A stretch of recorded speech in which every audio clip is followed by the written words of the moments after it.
Son 10 y son de opción múltiple. Entonces, tienen que ir aprovechando para repasar. Es la oportunidad para poder conseguir una buena nota y poder levantar el promedio de la unidad. El examen parcial no es que no se pueda salir bien, pero es un examen en que las tendencias siempre suelen ser unos bajones de promedio muy fuertes con respecto a la unidad. En la unidad salen con un promedio del salón 13, 12 y en el parcial pasan de 7, 8. Pero no porque sencillamente venga más complejo, sino porque son más temas y cuando uno no revisa a tiempo, pues no es complicado.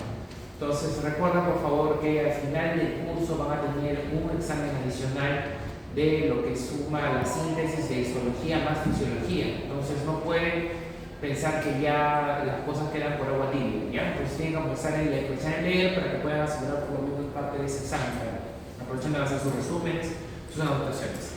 Entonces vamos a comenzar el día de hoy hablando de tejido conectivo. Tejido conectivo es uno de los 4 grandes tejidos que trata la histología. La segunda clase habíamos enfocado todo al tejido epitelial. El tejido epitelial, que es uno de los 4 grandes tejidos, tenía 2 tipos de presentación. Un tejido que recubre estructuras, que se le denomina tejido epitelial de revestimiento, y un tejido epitelial que se encarga de secretar sustancias, que se llama tejido epitelial glandular. Y de acuerdo a estas sustancias se drenaba un conducto, era exocrino, o si se drenaba directamente a la sangre era endocrino. ¿Ya? En conclusión, el tejido epitelial tenía algunas características muy importantes, como por ejemplo que tiene poca sustancia extracelular, poca sustancia, casi nada de sustancia extracelular. Tiene poca vascularización o nada de vascularización, esa vascular. Y lo tercero es que el tejido epitelial va a derivar de cualquiera de las 3 capas embrionales. ¿Estamos de acuerdo? A diferencia de ello, el tejido conectivo es un gran contrapuesto a este tejido epitelial. La mejor forma de acordarse de las características del tejido conectivo con respecto al epitelial es poniéndola contra todo, ¿no? Si el tejido epitelial tiene poca sustancia extracelular, el tejido conectivo tiene abundante sustancia extracelular. Si el tejido epitelial es pocamente vascular o es avascular, el tejido conectivo es altamente vascularizado. Si el tejido epitelial puede derivar de cualquiera de las 3 capas del origen embrionario, el tejido conectivo solamente deriva de una de las capas. ¿Cuál es? Mesodermo mesénquico. ¿Está bien? Y si hay alguna característica común que tengan ambas, la única característica similar es que ambas tienen alta capacidad de regeneración. Cuando nosotros hacemos una herida, generamos una disrupción en la piel, el tejido tiene la particularidad de poder revitalizarse de forma rápida, igual que el tejido conectivo. La única característica, ¿ya? Por lo demás, las características son diferentes. El tejido conectivo, por lo tanto, es nuestro segundo gran tejido que vamos a evaluar. Tejido muscular y tejido nervioso lo vamos a ver en otro curso. No vamos a verlo en estas 7 semanas. Como todo tejido, habíamos dicho que la histología se encarga de estudiar ¿qué cosa? El tejido. El tejido es el primer nivel de organización de la vida, no, es el segundo nivel, en el cual células que son parecidas entre sí comparten un mismo medio, ¿verdad? Por el cual lógicamente mantienen una función establecida. Esas células que comparten esa misma característica obliga a que como parte de cada tejido estudiemos ¿qué cosa? A su célula. Y como lógicamente estas células van a compartir un medio común, ¿cuál es la otra característica que tenemos que hablar del tejido? Parte de su célula, su medio. Entonces cuando hablamos de un tejido debemos estudiar ¿qué cosa? Su célula y su matriz extracelular. En lo que es tejido epitelial solamente hemos hablado de la célula, cómo es, su forma, su apariencia, su polaridad, sus uniones, sus comunicaciones. ¿Por qué no hemos hablado de su sustancia? Porque el tejido epitelial, repito, no tiene sustancia extracelular y es pocamente vascularizado. Por eso es que solamente hemos orientado a hablar de la célula. Pero ahora que estamos entrando al tejido conectivo, aquí sí tenemos que hablar ¿qué cosa? De su sustancia extracelular y de su célula. ¿Me dejo entender? Entonces en la clase vamos a desarrollar estos 2 tópicos. ¿Ya? Vamos a tener el objetivo de ver cuál es el origen embriológico del tejido conectivo, definir sus características y la localización. A diferencia del tejido epitelial, el tejido conectivo se encuentra más diseminado en el cuerpo y en diferentes estadios de la vida. Muy bien, entonces tenemos acá una pequeña reflexión. Los tejidos de las células no están libres, entre ellas hay una matriz. Esto lo vamos a estudiar. En el caso del tejido epitelial, la matriz es escasa o está ausente. En el tejido conectivo conectivo es abundante, ¿ya? Y esta matriz va a garantizar o va a permitir clasificar los tejidos conectivos en una forma, ¿no? En base a su contenido denso, irregular o a la característica de su matriz propiamente dicha. Además de que alteraciones de esta matriz pueden ser puntos de partida para algunos cuadros patológicos que van a ver más adelante conforme avance en la carrera. Entonces vamos a ver matriz, tejido, componente celular, funciones, clasificación y por último características y localización. Esta es la matriz extracelular. Una célula y una matriz son los puntos de partida para clasificar o estudiar un tejido. El tejido conectivo no es más que células que comparten características similares, que trabajan para una función determinada, en el cual van a compartir una misma matriz. Acá hay una célula, acá hay otra célula y aquí hay otra célula. Son tres células que van a estar, ¿qué cosa? Comunicadas o rodeadas de ¿qué cosa? De matriz. En el tejido epitelial no existía la matriz, por eso es que cada célula dependía solamente de su supervivencia de la célula vecina o de lo que podía robar al tejido conectivo. Por eso era muy importante en ella que estudiar sus uniones, sus modificaciones laterales, apicales y basales. Pero en la matriz extracelular no vamos a encontrar esas uniones. ¿Por qué? Porque como ustedes ven, la célula tiene ¿qué cosa? A la matriz para poder alimentarse. Por lo tanto, no tiene que robarle nada a la matriz vecina. La matriz extracelular y la célula son los dos componentes. La matriz extracelular tiene dos subcomponentes. La matriz extracelular está formada por una sustancia fundamental que es la parte coloide, hidratada, la parte gel, semilíquida, que va a tener ¿qué cosa? Los nutrientes, la glucosa, los carbohidratos, los lípidos, las enzimas, ¿ya? Que va a ser el escenario bioquímico del cual la célula va a poder ¿qué cosa? Poder extraer lo que necesita para vivir. ¿Me dejo entender? Y el otro subcomponente de la matriz, ¿cuál es? Las fibras. Las fibras es lo que va a permitir que la matriz esté localizada en un espacio determinado y no se meta a invadir a la célula, no se deforme, esté contenido en un solo espacio. Porque si la matriz no estuviera contenida, la matriz extracelular se estaría dispersa por todo nuestro cuerpo. La matriz extracelular está contenida en un espacio. ¿Listo? Muy bien. Entonces, ¿ya no va a determinar eso? La fibra. Las fibras van a ser algunas fibras gruesas, otras van a ser más delgadas, otras van a ser más elásticas. Y eso es lo que vamos a ver. Cada tejido que nosotros vamos a saber, cada tejido que vamos a evaluar está en relación con un órgano. Cuando nosotros partamos de la siguiente clase, que es la clase 4, que vamos a ver los sistemas y los órganos, cada órgano va a tener un tejido que no va a ser exclusivo. Quiere decir que, por ejemplo, este corte de piel comparte ¿qué cosa? Presencia de tejido epitelial de revestimiento y presencia de tejido conectivo. El tejido conectivo y el tejido epitelial pueden convivir en un mismo órgano, en un mismo espacio, me dejo entender, y no por ende son excluyentes, solo que desde el punto de vista del órgano vamos a ver qué áreas corresponde a un tejido y qué área corresponde al otro. Esta lámina me permite para mí otra vez mencionar las características. Miren, en la parte epitelial de revestimiento, que será poliestratificado porque hay varias células y no todas derivan de la membrana basal, y será queratinplano porque las últimas células que están en su última capa son células que son planas, ¿no? Con núcleos ensanchados, y por superior a ellas hay queratina. Entonces un epitelio plano, estratificado, plano, queratinizado por superiormente la piel, tiene células que están ¿qué cosa? Colindando una con otra, y entre ellas no hay sustancia vascular ni tampoco hay sustancia extracelular.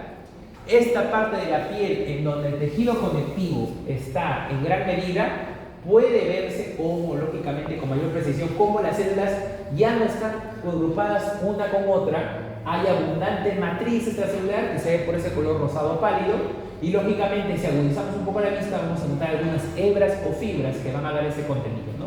Entonces acá tiene un ejemplo para ver de forma gráfica esas diferencias que hemos mencionado. Todos los tejidos, de acuerdo al órgano que se trabaje, si bien cierto va a tener sus células, lógicamente, epiteliales de revestimiento, sus células de tejido conectivo, el tejido conectivo va a tener ¿qué cosas? Células y matriz. Pero la matriz no es igual en todos los tejidos. La matriz extracelular va a ser diferente de acuerdo al órgano y al tejido que tú evalúes. ¿Me dejo entender? Entonces la matriz no es común, no es igual en todos los tejidos, ¿ya? Pero para fines del curso vamos a estudiar las características cada una de las matrices. Cada célula va a usar o va a diseñar una matriz que le permita sobrevivir de acuerdo a su función. Entonces comencemos con el primer componente, la matriz extracelular. Luego en una diapositiva acá más adelante voy a pasar antes a poner esta diapo para desarrollar el texto. El tejido conectivo, por lo tanto, vamos a hablar qué cosa, dos elementos, como todo tejido, matriz y célula. Olvídate de lo que dice célula, vamos a ver la segunda parte. Vamos a ver lo que dice matriz. ¿Cuáles son los dos subcomponentes de la matriz? La sustancia y la fibra. ¿Ya? Entonces, todos estos primeros 20 minutos vamos a hablar solamente de la matriz extracelular. ¿Ya? Entonces, pasando a lo que dice matriz extracelular, vamos ahora a hablar a uno de sus componentes. La matriz extracelular es aquello o son los elementos intercelulares que constituyen esto de aquí, que generalmente puede ser escasa en el tejido epitelial o puede ser abundante en el tejido conectivo, pero representa qué cosa, el escenario bioquímico complejo. Es la mejor forma de definir la matriz celular. Es el escenario bioquímico complejo. ¿Por qué? Porque es una sustancia hidratada, no hidratada, semilíquida, semisólida, en el cual se produce qué cosa, la extracción de los nutrientes, y se produce también reacciones de empaquetamiento, de oxidación y reducción de diferentes elementos que la célula va a usar para alimentarse, y también que el tejido va a usar para mantenerse qué cosa, fijo y estructurado. O sea, ¿de dónde yo voy a sacar todos los elementos? De la matriz. ¿Y dónde va a tener mi tejido la oportunidad para mantenerse sólido y firme? Gracias a qué cosa, a su matriz también. Ahora, si queremos ser un poquito más, mucho más específicos, la matriz va a estar compuesta de dos elementos, las fibras y la sustancia. En base a esa primera definición del escenario bioquímico complejo, que además se encarga de dar el escenario, en la parte de la matriz que se encarga de dar el escenario bioquímico complejo, ¿cuál es? La sustancia fundamental.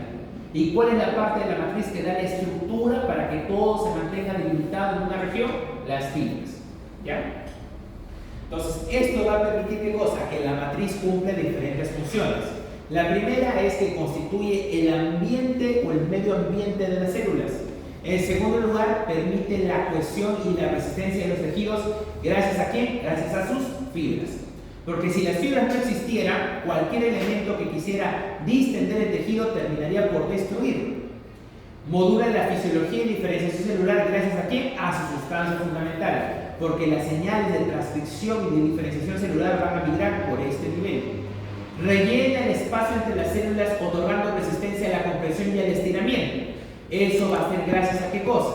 Eso va a ser gracias a los elementos tanto de la sustancia como de la matriz. Constituye el medio por donde llegan los nutrientes y se eliminan los desechos, principalmente la sustancia. Provee a diversas clases de células de punto fijos donde aferrarse, principalmente las fibras.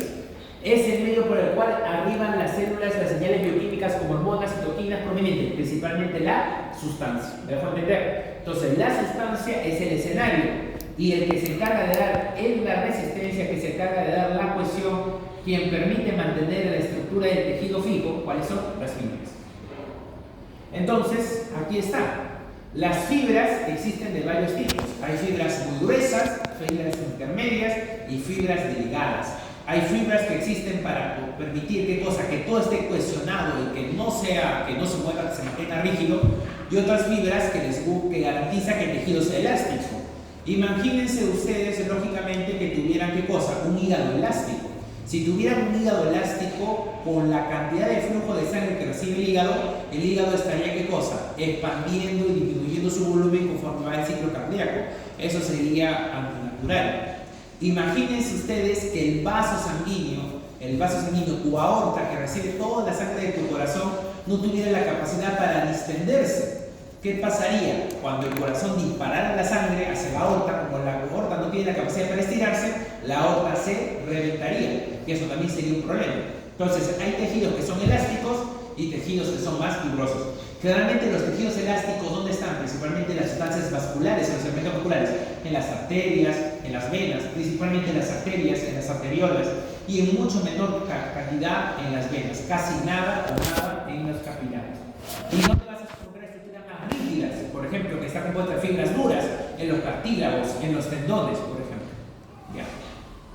A nivel de la sustancia fundamental, que es la que da el escenario bioquímico complejo, tienes tres subcomponentes: los proteoglucanos, los glucoproteínas multiadhesivas y los glucosaminoglucanos. Y cada una de estas con una función determinada. ¿Ya? Entonces, vamos a comenzar hablando de ya la matriz. La describimos de manera general. Ahora vamos a integrar en un solo punto de la matriz. ¿Cuál es? La sustancia fundamental, en lugar del escenario bioquímicamente complejo. La sustancia fundamental es un escenario bioquímicamente complejo porque es gel, por lo tanto es sólido y líquido, escenario perfecto para que no sea limitado ninguna reacción. Y en segundo lugar, ¿qué cosa? Que tiene alta cantidad de agua. Y el agua, por tener su característica de ser anfipático, permite, ¿qué cosa? Producir escenarios de oxidación y de reducción. La cantidad de agua que tiene un tejido permite, lógicamente, que el tejido se mantenga, ¿qué cosa? Indemne. Y por lo tanto, que un tejido tenga más agua que el otro, no solamente es una señal de vitalidad, sino también una señal de juventud. Cuando ustedes ven o han visto los magazines o los programas de televisión que dan al mediodía, o que ocurre lógicamente, o aparece quizás en los TikToks o pasa en el WhatsApp sobre cómo prevenir el envejecimiento, si a alguno de ustedes les gusta la cirugía plástica, la dermatología, la reconstructiva, y ustedes ven estos escenarios, en ello ven cómo ustedes inyectan a ciertas personas como ciertos elementos en la piel que de alguna forma u otra logra, ¿qué cosa? Estirar la piel, o en todo caso volver a hidratar la piel. Cuando tú hidratas la piel, lógicamente estás garantizando que haya más sustancia fundamental, por lo tanto ese tejido va a estar más vitalizado, por lo tanto es un tejido más joven. Es una técnica para revitalizar los tejidos. ¿Qué cosa es? Hidratar los tejidos. Doctor, entonces ¿qué cosa? ¿Agarro una jeringa, pongo agua y pongo los tejidos? No. Si no tienes que ¿qué? Pasar el elemento que se encarga de esta hidratación. Antes de seguir continuando, yo quiero que no te olvides que el elemento que se encarga de asegurar que el tejido esté hidratado, y es el que por favor no quiero que te olvides porque eso puede venir en el examen, es el famoso hialuronato. El hialuronato. Y el hialuronato es el que se conoce como el ácido hialurónico. El muy conocido ácido hialurónico que ustedes ven en las propagandas, en las comerciales, te inyectan ácido hialurónico, pastillas de ácido hialurónico en general.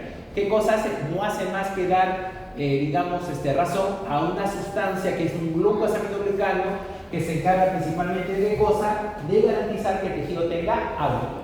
Si tienes toda esta lista, yo quisiera que te acuerdes del hialuronato. ¿Está bien? Del hialuronato. ¿Ya? Muy bien. Ahora voy a regresar y luego paso este cuadro. ¿Ya? Entonces, aparte de eso, la sustancia fundamental es una matriz translúcida, lógicamente, en el cual va a carecer de organización estructural porque estamos hablando solamente de la sustancia. Si yo hubiera organización estructural, ahí sería ¿qué cosa? La fibra, ¿verdad?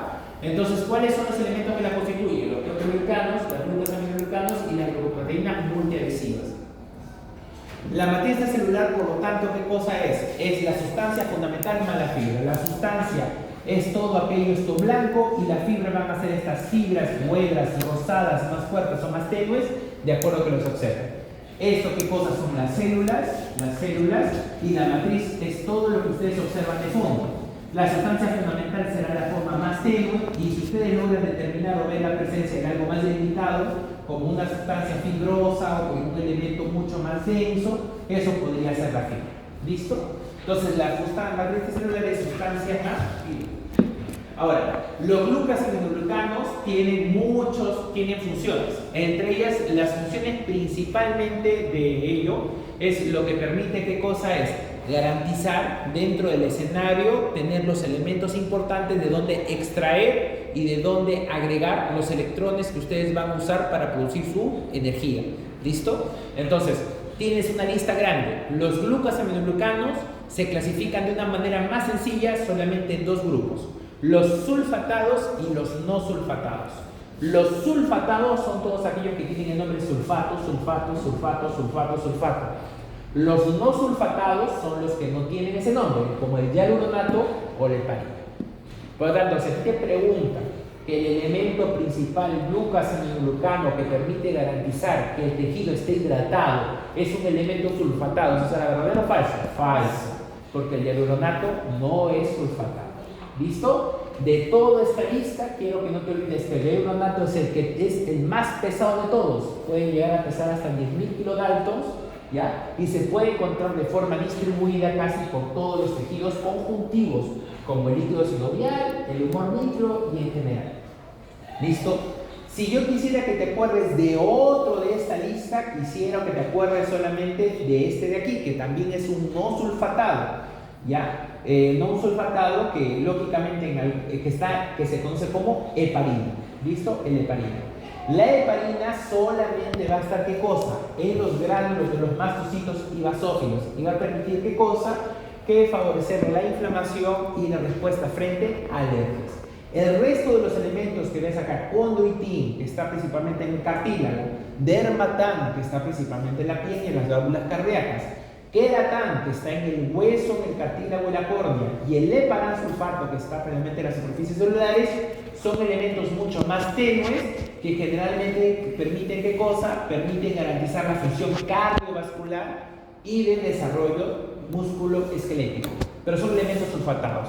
La principal acción y hidratación del tejido lo realiza, ¿qué cosa? El hialuronato, y quien se encarga principalmente de regular la respuesta inflamatoria, la heparina. Ambos que no están dentro de la lista de los sulfatados.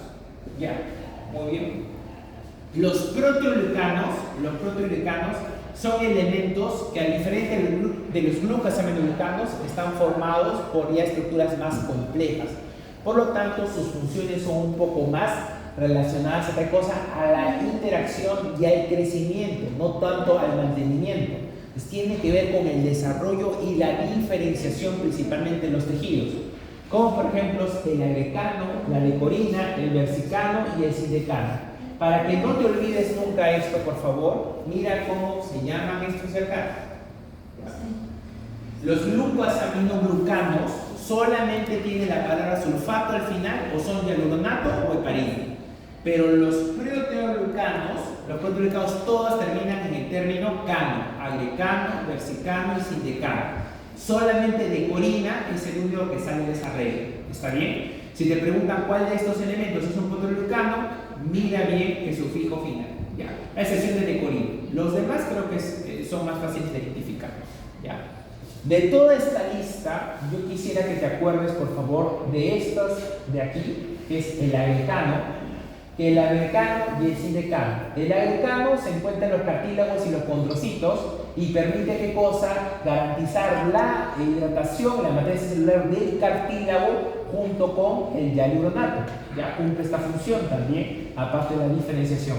Y el sindecano, que principalmente actúa en épocas embrionarias en el desarrollo de los linfocitos. ¿Ya? Si quisiera que te acuerdes, por favor, son el agrecano, que se encuentra en el cartílago de los condrocitos, y el sindecano, que está relacionado con el desarrollo linfocítico. ¿Ya? Quizás una pregunta bien sería muy compleja, sería de las peores, pues podría decirte, ¿no? ¿Cuál de estas tiene que ver con el desarrollo de los linfocitos?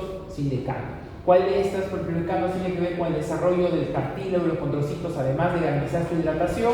El agrecano, ¿no? Y también podría ser el hialuronato, ¿no? Pero si dicen por proteoglicano, la clave es agrecano. ¿Ya? Y por último tienes a las glicoproteínas multiadhesivas. Las glicoproteínas multiadhesivas lo que van a garantizar, ¿qué cosa es? Que el tejido, lógicamente, que el tejido tenga, ¿qué cosa? Adhesión a determinadas superficies. ¿Listo? Ya. De todas estas que ves acá, de todas estas que están acá, de todas estas, ya. Una de las que es más abundante en nuestro cuerpo, ¿cuáles son? Generalmente es la fibronectina y la laminina. La fibronectina, que se encuentra casi en todos los tejidos, pero la laminina está presente principalmente en la lámina basal de las células epiteliales. ¿Está bien? La fibronectina, que se encuentra prácticamente en todos los tejidos, y repito, la laminina, que se encuentra prácticamente en todas las células epiteliales. ¿Por qué la menciono? Porque la piel es el órgano de mayor cantidad de superficie corporal. Eso es importante tener en cuenta. La tenasina es una glicoproteína multiadhesiva que se va a desarrollar solamente en época embrionaria, en el desarrollo fetal. La osteopontina se encarga de la adhesión de la matriz, pero hacia el hueso. Y la L-carnitina ondógeno solamente permite, ¿qué cosa? Vincular las proteínas específicas de lámina basal con colágeno tipo 4. cosa que, por ejemplo, la laminina también puede hacerlo, pero la laminina amplía su grupo de selección a no solamente a grupos de colágeno tipo 4, sino a grupos de paransulfato, a heparina, receptores de integrinas en general. ¿Ya? Si a ti te preguntan en el examen, te voy a preguntar cuáles son las más abundantes: fibronectina y laminina. Fibronectina en todos los tejidos y laminina en las células epiteliales. Osteopontina, no hay duda, osteohueso, tenacina, embrión, entactinidógeno, la específica de la lámina basal. Entonces, del examen, ¿qué es lo que debes acordar? ¿Cuál de todos los glucosaminoglucanos es el que permite mantener que el tejido se mantenga líquido hidratado? El hialuronato. ¿Es sulfatado? No, no es sulfatado. ¿Listo? ¿Cuál de todos los glucosaminoglucanos es el que se caracteriza de regular las respuestas frente a la alergia y la respuesta frente a la inflamación? La heparina. ¿Listo? Eso quisiera que te acuerdes.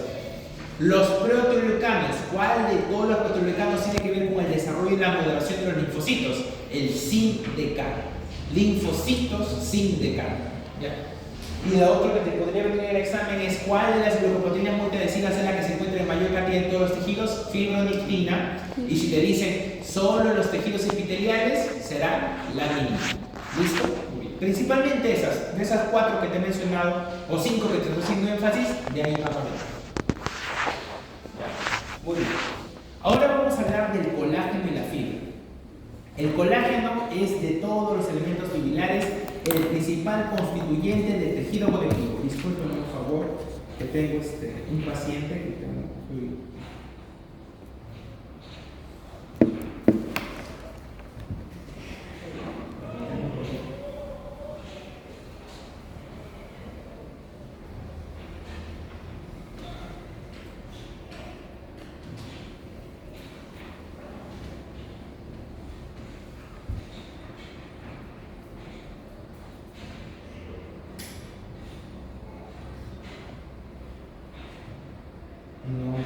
No es que haya dejado, sino que nosotros estamos ahí pendientes de cómo va avanzando. Están muy entrenados al grupo, pero pacientes que son delicados. Un paciente, imagínense, así es un pequeño paréntesis.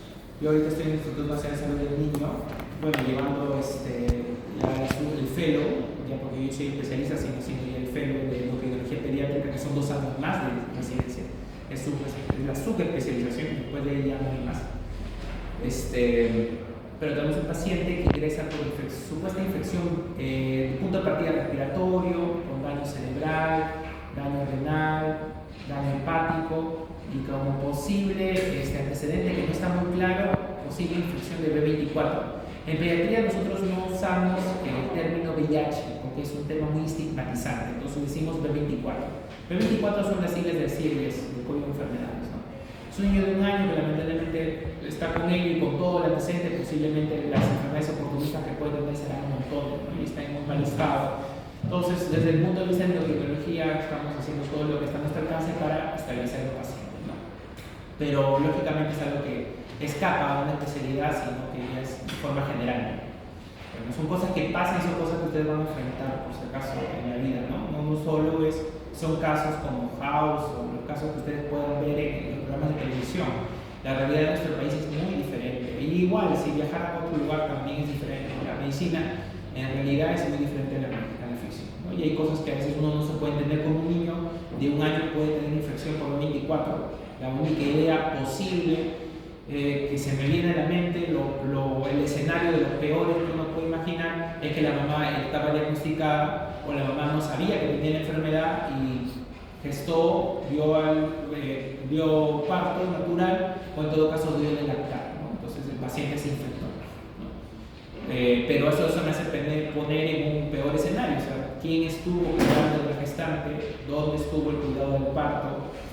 Pues fue en los primeros controles, ¿no? Como un niño de 1 año ha llegado con estadio SIDA, ¿no? En un estado tan aparatoso. Es algo que a veces uno no puede encontrar la explicación, y eso es el parte del día a día de lo que van a ver. Imagínense un niño de 1 año, un año es lo que ustedes hace 1 año están estudiando en la universidad, luego de 1 año ese paciente recién nacía y todo el año que ha pasado se lo ha pasado sufriendo, ¿no? Imagínense, posiblemente va a fallecer así. Entonces, es así la medicina no siempre tiene las mejores respuestas ni los mejores escenarios. Y lo más triste va a ser cuando se les muera un paciente o cuando el paciente se les ponga mal o cuando simplemente sientan que no saben lo que les pasa al paciente y quizás sí tenía la oportunidad de saberlo si solamente hubieran puesto atención a algo o algo que se les dijo o algo que leyeron o algo que tenían que haber hecho de buena manera cuando podían hacerlo. Entonces aprovechen ahora que están en el tiempo de estar en estos salones porque todavía no ven a los pacientes. Cuando vean a los pacientes es una parte muy bonita de la carrera. Quizás aquellos que todavía tienen dudas si están en la carrera correcta, en fin, lo van a vivir cuando lleguen a semiología y vean a los pacientes, ahí van a sentir el gran gusto por la medicina, pero también van a sentir la responsabilidad, ¿no? La responsabilidad, y eso lo va a perseguir, salvo lo que pase, o a veces inclusive apelando a veces a la falta de conocimiento que pueden tener los padres de muchos niños, en nuestro caso, porque son de bajos recursos, del poder de la conciencia nunca se salva, nadie se va a salvar. Y aquellos médicos que vieron a ese paciente durante el largo de este año, sus controles de desarrollo, aquel obstetra, médico, técnico, enfermera que hizo su control prenatal de esa mujer, si es que estuvo con VIH en ese momento, yo creo que la vida se lo va a encargar de notarlo de una forma muy diferente, ¿no? Y las peores lecciones vienen así, por si acaso. A todos nos puede pasar, pero hay que saber reconocerlo y que no se vuelva a repetir. Ya, para eso tienes la conciencia, para saber qué tanto hiciste y qué tanto. Ya, entonces, es una oportunidad de leer, aprendan, lean, revisen, cuestionen, porque después va a ser difícil, y así es la medicina. Ya, regresando otra vez al tema, el colágeno es una proteína estructural del reino animal, no es una proteína de transporte, por favor, no es una proteína nutricional. Lo digo porque el término colágeno está muy viralizado, como si fuera algo nutricional, algo social, algo de transporte, transferencia, no sé, pero es una proteína estructural del reino animal, ¿ya? Que se forma dentro del mismo cuerpo. ¿Está bien? Listo, nadie come colágeno, ¿ya? Nadie come colágeno como tal, ¿ya? Porque el colágeno cuando se ingiere se degrada en el cuerpo, ¿no? Y como tal no se absorbe. Tú generas colágeno, que es diferente. Forma aproximadamente el 30% de la proteína total del cuerpo, ¿ya? Y es una de las proteínas más importantes junto con la albúmina, que es una proteína muy importante desde el punto de vista nutricional. Aún así, el colágeno está dentro del concepto de poco valor alimenticio. Por eso es que nadie te dice que si quieres crecer, come colágeno, sino que cosa debes comer proteínas alimenticias. ¿Cuáles son? Albúmina, caseína o albúmina, ¿no? Lactoalbúmina, lo encuentras en la leche y en el huevo. Ya. Esto de acá, por favor, bastante atención, porque esto es cómo se forma el colágeno. Es pesado, sí es pesado, pero hay que verlo. El colágeno tiene se forma a nivel extracelular. Eso es el primer concepto que quiero que te lleves, es que el colágeno se forma a nivel extracelular. Ya. Para que el colágeno se forme a nivel extracelular necesita dos componentes.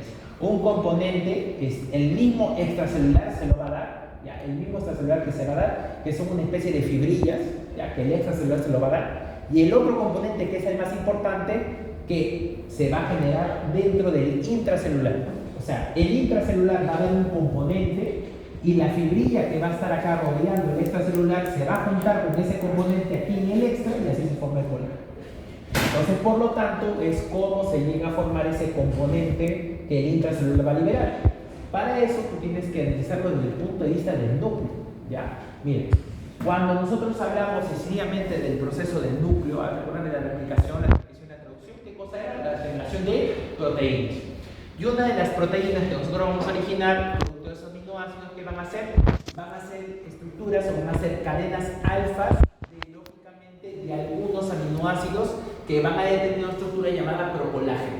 El procolágeno ya es un grupo de cadenas alfa de estructuras proteicas primarias que van a permitir dar esta estructura. Este procolágeno que se forma, que es ese producto que genera el núcleo, se va a hidroxilar. No se glucoliza, no se reduce, sino se hidroxila. Y va a hidroxilarse ¿en dónde? Especialmente a nivel de la prolina y la lisina. En la prolina y en la lisina. Una vez que se hidroliza a ese nivel de la prolina y la lisina, va a permitir ¿qué cosa? La adhesión de D-galactosas y glucosas a la estructura. ¿Ya? Entonces, recapitulando, las proteínas se forman en el núcleo. El procolágeno nace de las tres cadenas alfa de estructuras procolágeno que se forman en el núcleo. Esas 3 cadenas alfa se van a hidroxilar a nivel de citrulina y sulfixina. Y esta hidroxilación, ¿qué cosa va a hacer? Va a permitir que la galactosa y la glucosa se vengan y se peguen.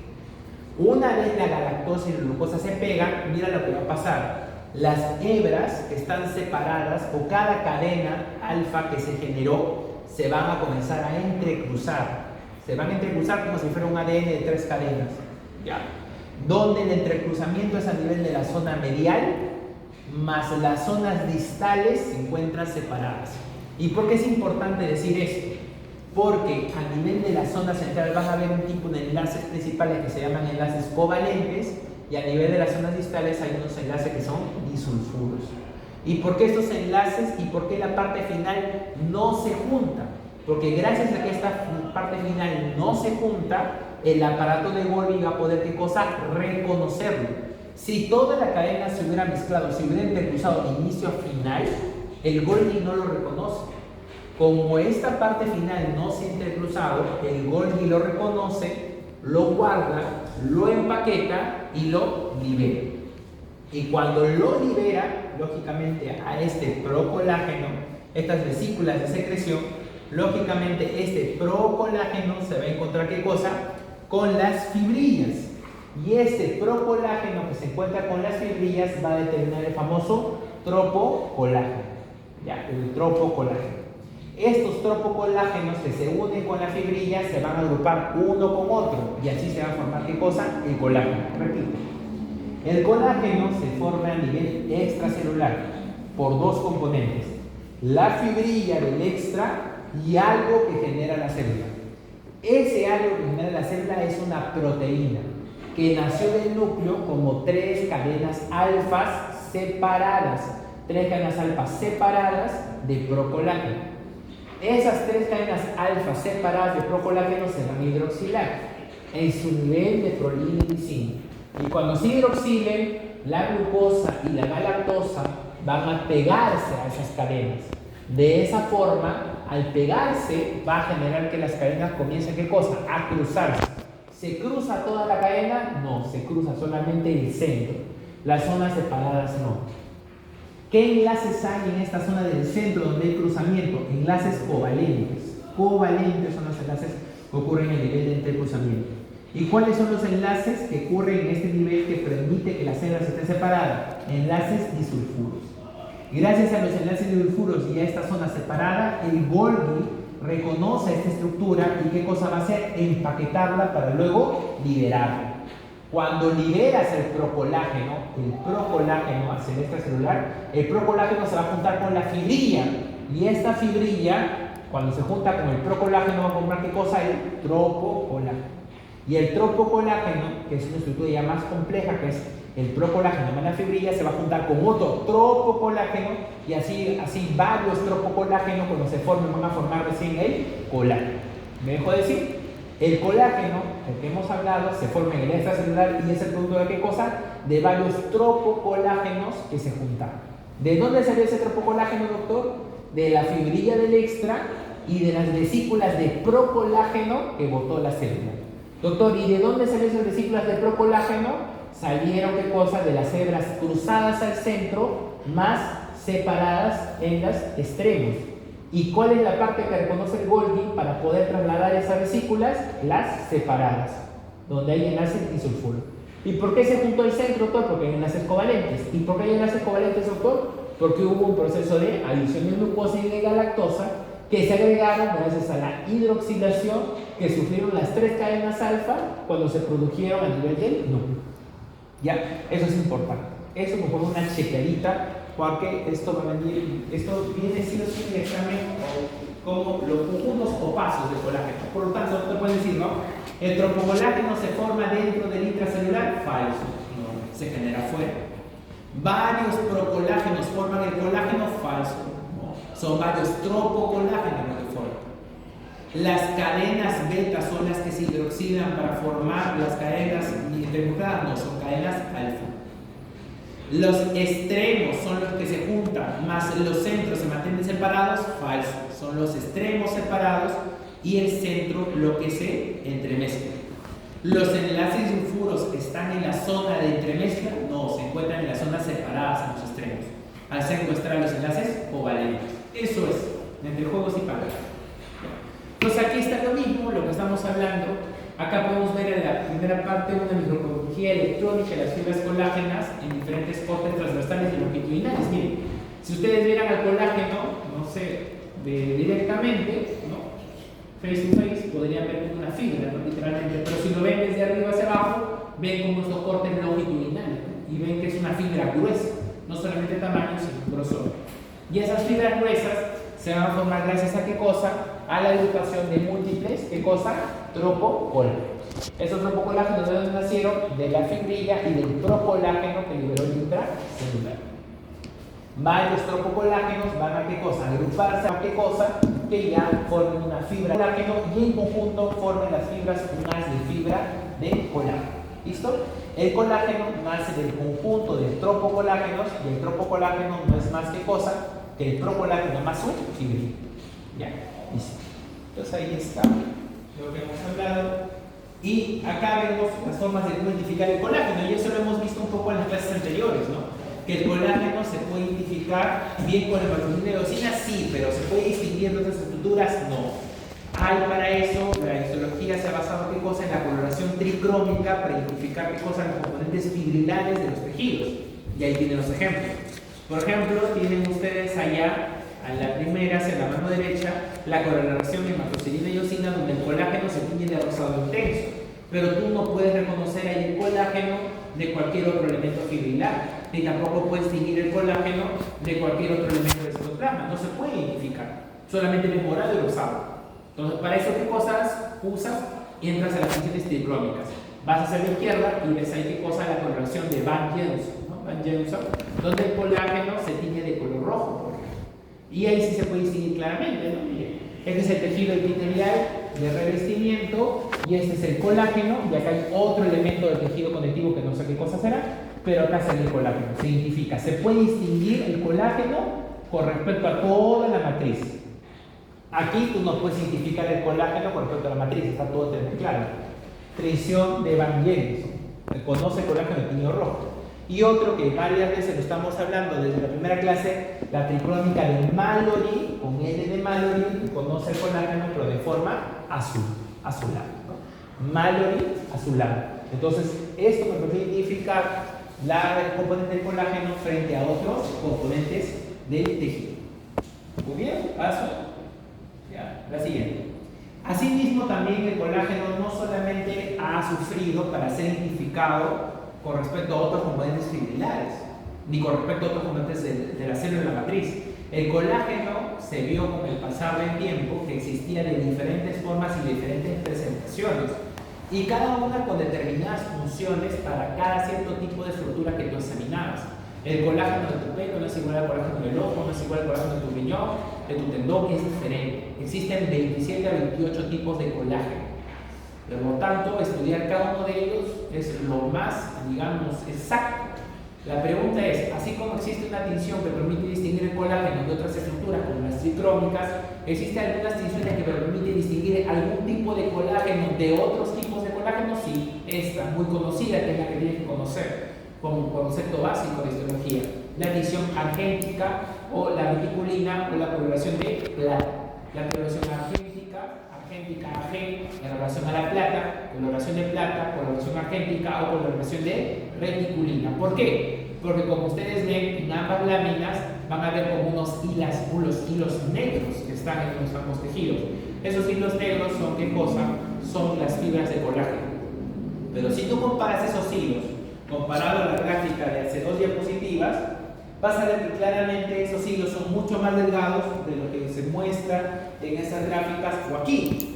Es porque el colágeno tipo 3 es un colágeno que se realiza ¿qué cosa? Por ser un colágeno delgado, pero es un colágeno que cuando se tiñe juntamente con esta tinción gruesa específica, no lo pinta de una manera gruesa, sino como una red apenas. Por eso es que el colágeno tipo 3 también se le conoce al colágeno de tipo reticular. Cuando a ti te digan, ¿cuál es el colágeno tipo 3? El colágeno reticular. ¿Cuál es el colágeno reticular? El que le gusta la plata. Al que le gusta, ¿qué cosa? Las tinciones argentofílicas. ¿Ya? Esto es pregunta de examen. El colágeno tipo 3 es el colágeno que identifica o se describe o se dibuja como redes. Por eso el colágeno tipo 3 también le conocen colágeno tipo reticular. Colágeno tipo reticular. ¿Ya? Por eso es que la tinción que reconoce el reticular será la reticulina, y esa tinción por su afinidad a la plata o por el tejido de afinidad a la plata se llama tinción argentofílica. O sea, la coloración de plata también como identificación.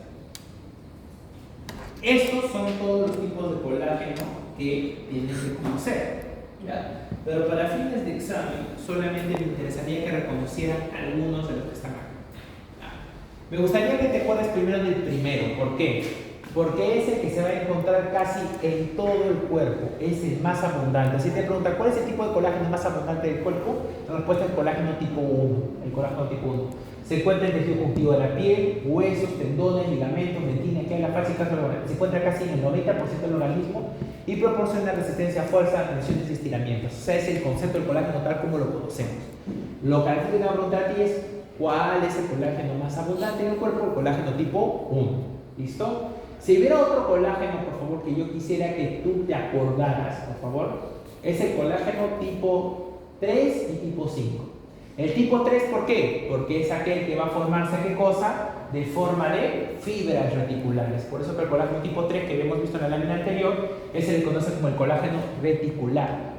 El colágeno tipo 3 es aquel que se forma, se presenta como fibras reticulares, fibras o mallas laxas o delgadas, que propone un sostenimiento estructural, pero no de tendones ni de ligamentos, sino como es una sustancia más leve, más laxa, está principalmente ¿dónde? En las vísceras y en algunos vasos sanguíneos, o en el endoneuro también. Tipo 1, el más abundante, el que da más resistencia.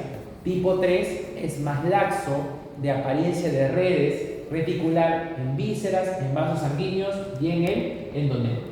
Y el tipo 5, que quisiera que te acuerdes por favor, es aquel que se encuentra de distribución uniforme en todo el estroma del tejido conjuntivo, se encuentra en todo, ¿ya? Y puede estar relacionado con la red reticular y se ubica en las fibras reticulares de la pulpa rojoesplénica. Generalmente, estas se van a ubicar en las superficies de las fibras de colágeno tipo 1, que van a permitir ¿qué cosa? Modular las propiedades bioquímicas de la fibrina. Lo que yo quisiera que te acuerdes acá es la distribución. El colágeno tipo 5 es el que se distribuye de manera uniforme casi en todos los tejidos, acompañando a este tejido conectivo sobre el lado 1, ¿no? Sobre el colágeno tipo 1. El otro que quiero que te acuerdes es el colágeno tipo 4. ¿Por qué el 4? Porque el 4 es el que va a estar lógicamente ¿en dónde? En las láminas basales de los epitelios. Y este es el que nosotros debemos haber visto en la clase número 2. Cuando tú hablas de la membrana basal o de la cara basal, donde están las adhesiones focales y los hemidesmosomas, la membrana basal tiene un componente. ¿Cuáles son los componentes? Su lámina basal y su lámina reticular. La lámina reticular está formada por colágeno 4 y por colágeno 3. ¿Listo? ¿Me dejo entender? Inclusive desde lámina basal, en su cara más profunda, ya hay colágeno 4. Listo. El colágeno 4 que está relacionado principalmente ¿qué cosa? Al tejido epitelial. Es lo que quiero que te acuerdes. Colágeno tipo 1, el que está más distribuido en todo el cuerpo, el que da principalmente resistencia. El colágeno tipo 3, al que le gusta la plata, reticulina, en forma de redes, que se encuentra en unidades laxas, vasos sanguíneos, vísceras, endoneuro. Colágeno tipo 5, la de distribución uniforme. Y el colágeno tipo 4, el que está relacionado principalmente ¿a qué cosa? A la lámina basal de los tejidos epiteliales. Esos 4 colágenos nada más te pido que los revises, ¿ya? Los demás, revísalo, chequéalo y tienes para poder leer ampliamente. Estas son las reformulaciones clínicas de las enfermedades. Por cada falla de colágeno que nosotros vamos a tener, podemos tener un montón de enfermedades. Pero las principales enfermedades que ustedes van a observar son las famosas displasias musculoesqueléticas. ¿Y por qué se llaman displasias musculoesqueléticas? Porque como su nombre mismo dice, displasia es un desorden del tejido a nivel muscular y esquelético. O sea, de la apariencia de todas las extremidades, de que va a permitir el movimiento o el poco movimiento axial que va a poder tener el paciente. Para tener unos ejemplos, la 1, o cuando falla el colágeno tipo 1, que es el colágeno más abundante del cuerpo, tenemos la famosa osteogénesis imperfecta. La osteogénesis imperfecta es una enfermedad en la cual el paciente sufre fracturas, inclusive desde el ambiente intrauterino. Cuando el niño nace con osteogénesis imperfecta, salvo que sea un cuadro 1, generalmente nacen con 2 o con 3, los pacientes pueden fallecer a los pocos minutos, a las pocas horas, inclusive pueden fallecer intraútero. Los niños se fracturan hasta con solo respirar, son los famosos niños de cristal. Los niños con osteogénesis imperfecta nacen lógicamente con fracturas múltiples, nacen con fontanelas amplias, nacen con escleras azules también, y está relacionado a poca supervivencia. Niños con fracturas patológicas. En el examen del grupo pasado les vino, en el examen de unidad, un paciente que recién nacido con múltiples fracturas, con escleras azules, se sospecha de algún problema de déficit a nivel de las fibras del tejido conectivo. ¿Cuál sería la causa? A, colágeno 1, B, colágeno 2, C, colágeno 3. ¿No? La clave es colágeno 1, por ejemplo. Entonces, así. Nadie les va a decir que diagnostiquen, les va a mandar el diagnóstico, sino que lo que ustedes tienen que identificar es cuál sería la correlación. Por ejemplo, el tipo 4, que habíamos hablado que principalmente está a nivel de la lámina epitelial. Los lugares en donde el colágeno tipo 4 está más distribuidos a nivel de tejido epitelial, especialmente los tejidos de absorción y secreción. Por ejemplo, ¿cuáles son los tejidos de absorción y secreción más característicos? Los renales. Los pacientes con alteración del colágeno tipo 4 vienen con una enfermedad que se realiza por orinar sangre, vienen orinando sangre cada cierto tiempo, con alteraciones de colágeno a nivel de la córnea y hipoacusia neurosensorial. Eso se llama síndrome de Alport, por ejemplo. El colágeno tipo 3, que habíamos hablado principalmente, que se encuentra de manera de estructuras laxas, por ejemplo, puede darte el famoso síndrome de Ehlers-Danlos. El Ehlers-Danlos, para que ustedes tengan una idea, es el famoso hombre elástico, el que se puede doblar y contornar, meterse en un maletín. ¿Por qué? Porque el colágeno está en donde las estructuras laxas, en las vísceras, en los vasos sanguíneos, en el endoneuro. Entonces, al haber esta falla, este colágeno, estas estructuras laxas se pueden distribuir como quieran, ¿no? Todos los pacientes vienen con hipermovilidad, por ejemplo. Y el tipo 5 también te da otro tipo de Ehlers-Danlos, pero una variante tipo 1 y tipo 2. El Ehlers-Danlos existen varias variantes, pero lo principal quiero que te acuerdes de la osteogénesis imperfecta, el Alport y el Ehlers-Danlos, ¿no? Si te dicen osteogénesis imperfecta, niño que viene con múltiples fracturas, ¿no? Niño que nace con muchas fracturas, escleras azules, osteogénesis imperfecta. Si te hablan de Ehlers-Danlos, te dirán de la persona que viene con hiperlaxitud articular, colágeno 3 o colágeno 5. No te van a poner las dos opciones, solamente te van a poner una, tranquilo. Y si te dicen que es un paciente que viene orinando con sangre, que tiene sordera y que tiene alteraciones visuales, ¿no? Síndrome de Alport. Pero principalmente Ehlers-Danlos. Este es el famoso Ehlers-Danlos, ¿no? La gráfica es muy, pero muy detallada, ¿no? Y estos pacientes nosotros los vemos. Ahí en el hospital de niños tenemos una unidad de genética. Como somos un instituto y todo el instituto ve solamente niños, es un instituto especializado, todos los pacientes que no se pueden ver en otro hospital vienen acá, ¿no? Al hospital. Entonces esto es cosa de todos los días. Es rentar a los pacientes que vienen con un hiperlaxitud articular. Como ven, miren cómo la piel lo estira, como si nada, ¿no? Y lógicamente también pueden ver algunas facciones en el rostro, ¿no? Los pacientes con rendalos también tienen la piel muy pegada hacia la cara, ojos saltones, cejas entreabiertas y también una protrusión dentaria, ¿no? Estos pacientes, si bien cierto, puede ser algo característico, puede ser algo irrisorio, puede ser algo caricaturesco, ¿no? Las enfermedades, recuerda que el colágeno 3 no se va a encontrar solamente en la piel, también se va a encontrar ¿dónde? En los vasos sanguíneos. Entonces, que tu vaso sanguíneo no tenga la capacidad para poder estirarse como corresponde o tener un problema de estructura puede ocasionar que tu vaso sanguíneo se rompa o genere luces falsas o se diseque. Estos pacientes con Ehlers-Danlos pueden morir por aneurisma, coronario, pueden morir por aneurisma aórtico, disección de la aorta también, ¿no? Entonces no es tan sencillo como parece. Estos son los síndromes, muestran la correlación del síndrome de Stickler, que es una alteración del colágeno tipo 2, si mal no me equivoco. Stickler, sí, colágeno tipo 2, si no me equivoco. Y que se realiza principalmente, sí, colágeno tipo 2, se realiza por miopía, hipoplasia del hueso de la mandíbula y artritis asociada a displasia de las epífisis. Y claramente se caracteriza por una mutación del tipo 2. Lo que más caracteriza pues es la cara. Si ustedes ven la cara de estos niños, quizás de frente no noten la diferencia, pero miren si lo miran de costado, la mandíbula está metida, ¿no? A este paciente también la mandíbula está metida, de costado la mandíbula está metida y aquí también la mandíbula está metida. Los ojos también están saltones. Los ojos son saltones y sobre todo tienen ojos saltones porque tienen miopía. ¿No? Entonces recuerda que una persona cuando tiene miopía no puede ver de cerca. Entonces como no puede ver de cerca, pero no puede ver de lejos, entonces ¿qué cosa? Abre los ojos para poder ver bien. Entonces trata de abrir para poder agudizar, ¿no? Trata de ver, entonces a veces tienen esa producción o esos ojos saltones, ¿no? También tienen hipoplasia del hueso de la mandíbula y tienes artritis o displasias a nivel de las epífisis del órgano del hueso, ¿no? Por ejemplo aquí ellos no llegan a desarrollar muy bien sus falanges, ¿no? Entonces prácticamente tienen dolores articulares de manera muy temprana. Esta es la osteogénesis imperfecta, ¿no? Miren ustedes, sin necesidad de quizás llegar a clínicas, ustedes pueden ver acá una radiografía y el paciente, ¿no? Ustedes creo que están más que claros que esta es una distribución correcta de los miembros inferiores de un recién nacido. ¿Y por qué el recién nacido ha nacido con estos miembros inferiores de esta forma? Porque dentro del útero de la madre se ha acomodado así, pero el acomodarse y el tener un colágeno 1 afectado hace que esos huesos se fracturen de manera más fácil. Por lo tanto, cuando se fractura un hueso, lo único que le queda ¿qué cosa? Es soldarse. Entonces va agarrando la forma como si estuviera todavía dentro de la barriga de la mamá, ¿no? Porque así se ha ido acomodando el hueso.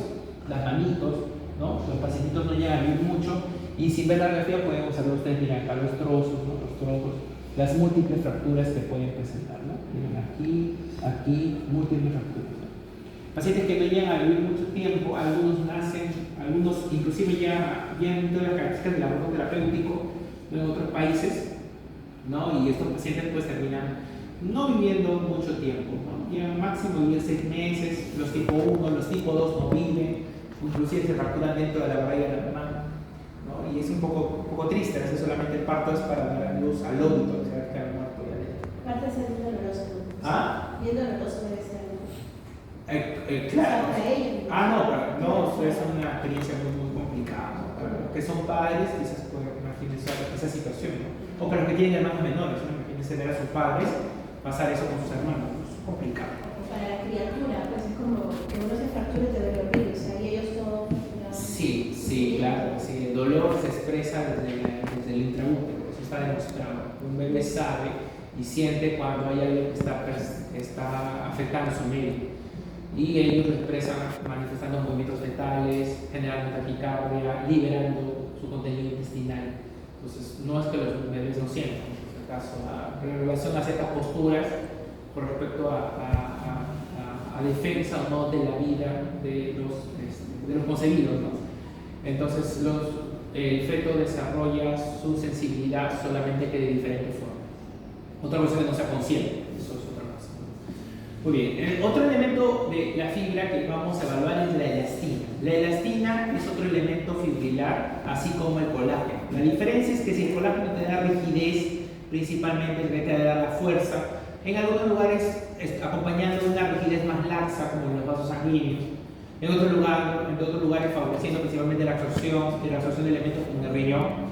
La elastina principalmente realiza más que la rigidez, dar la elasticidad al tejido. El colágeno da una rigidez, pero que es una rigidez laxa o una rigidez fuerte.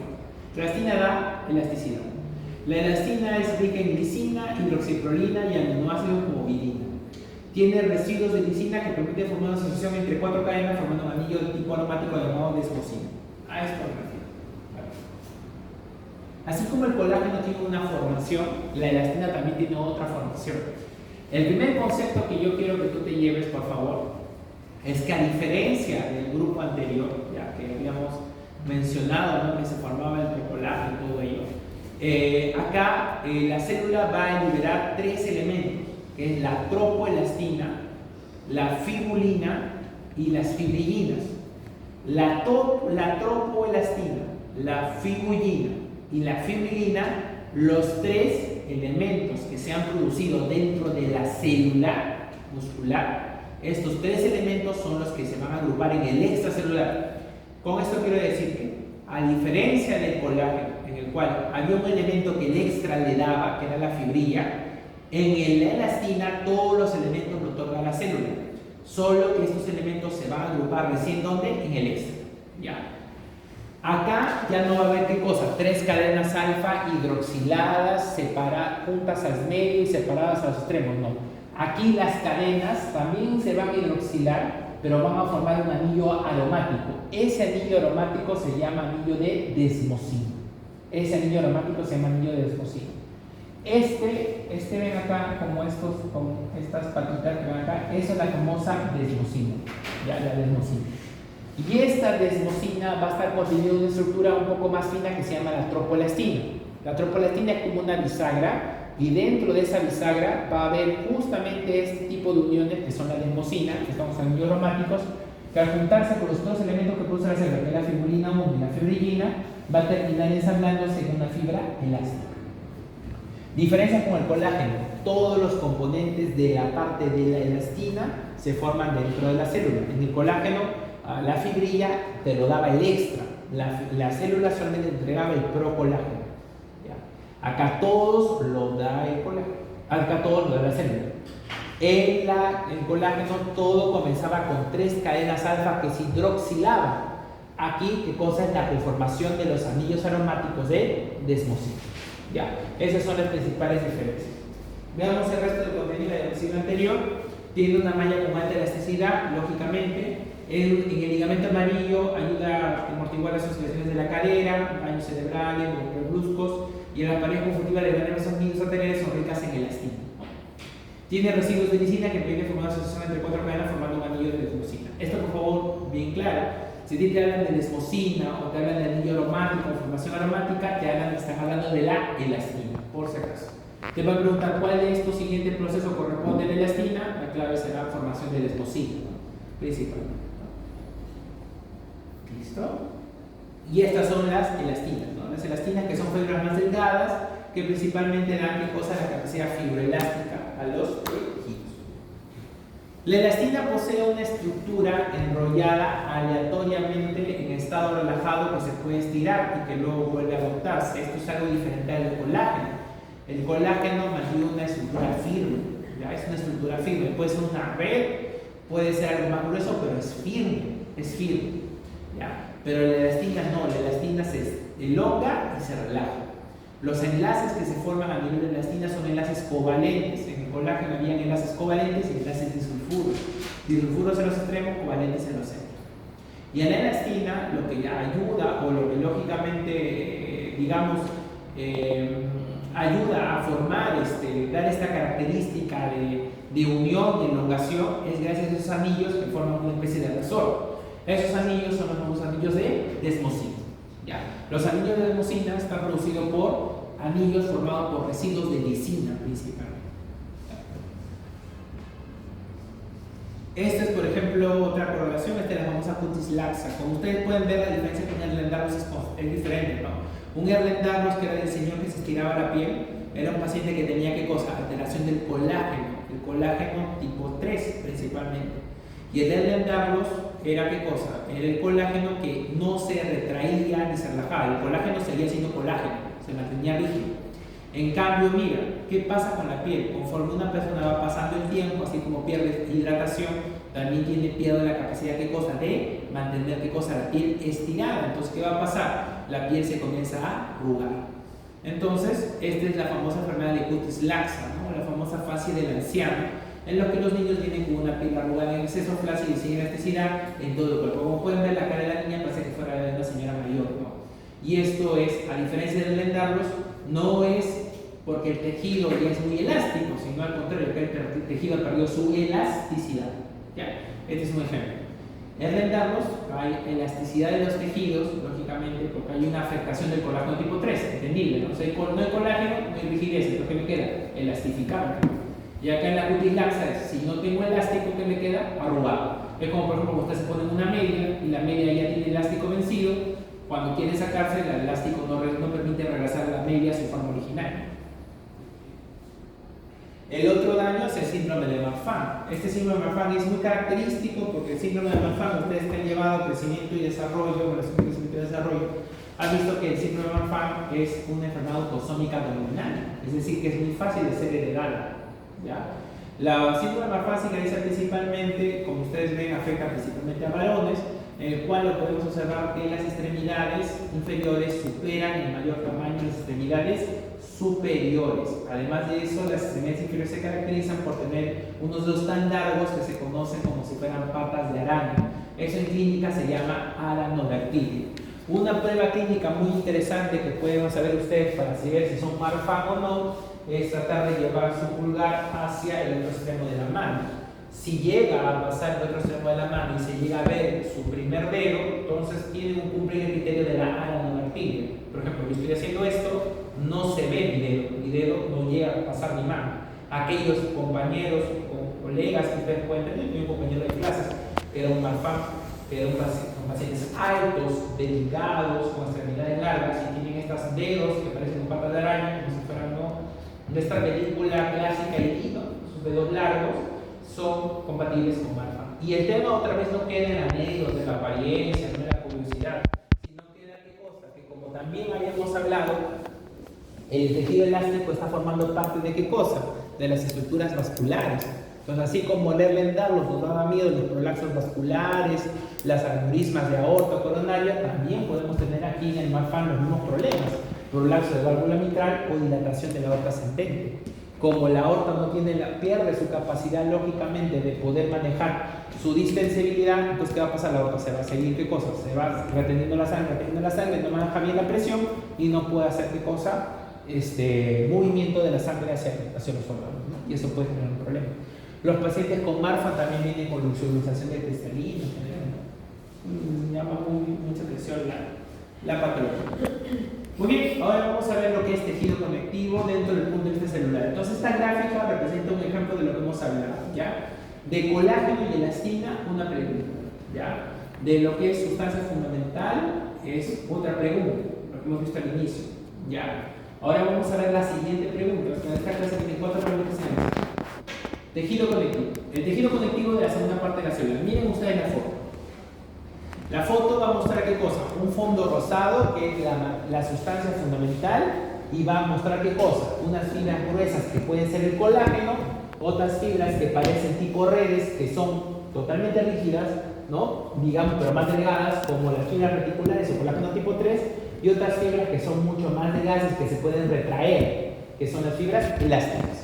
¿Listo? Sustancia fundamental más fibra me da la matriz extracelular. Eso ya lo hemos visto. Ahora, ¿qué vamos a ver? A las células.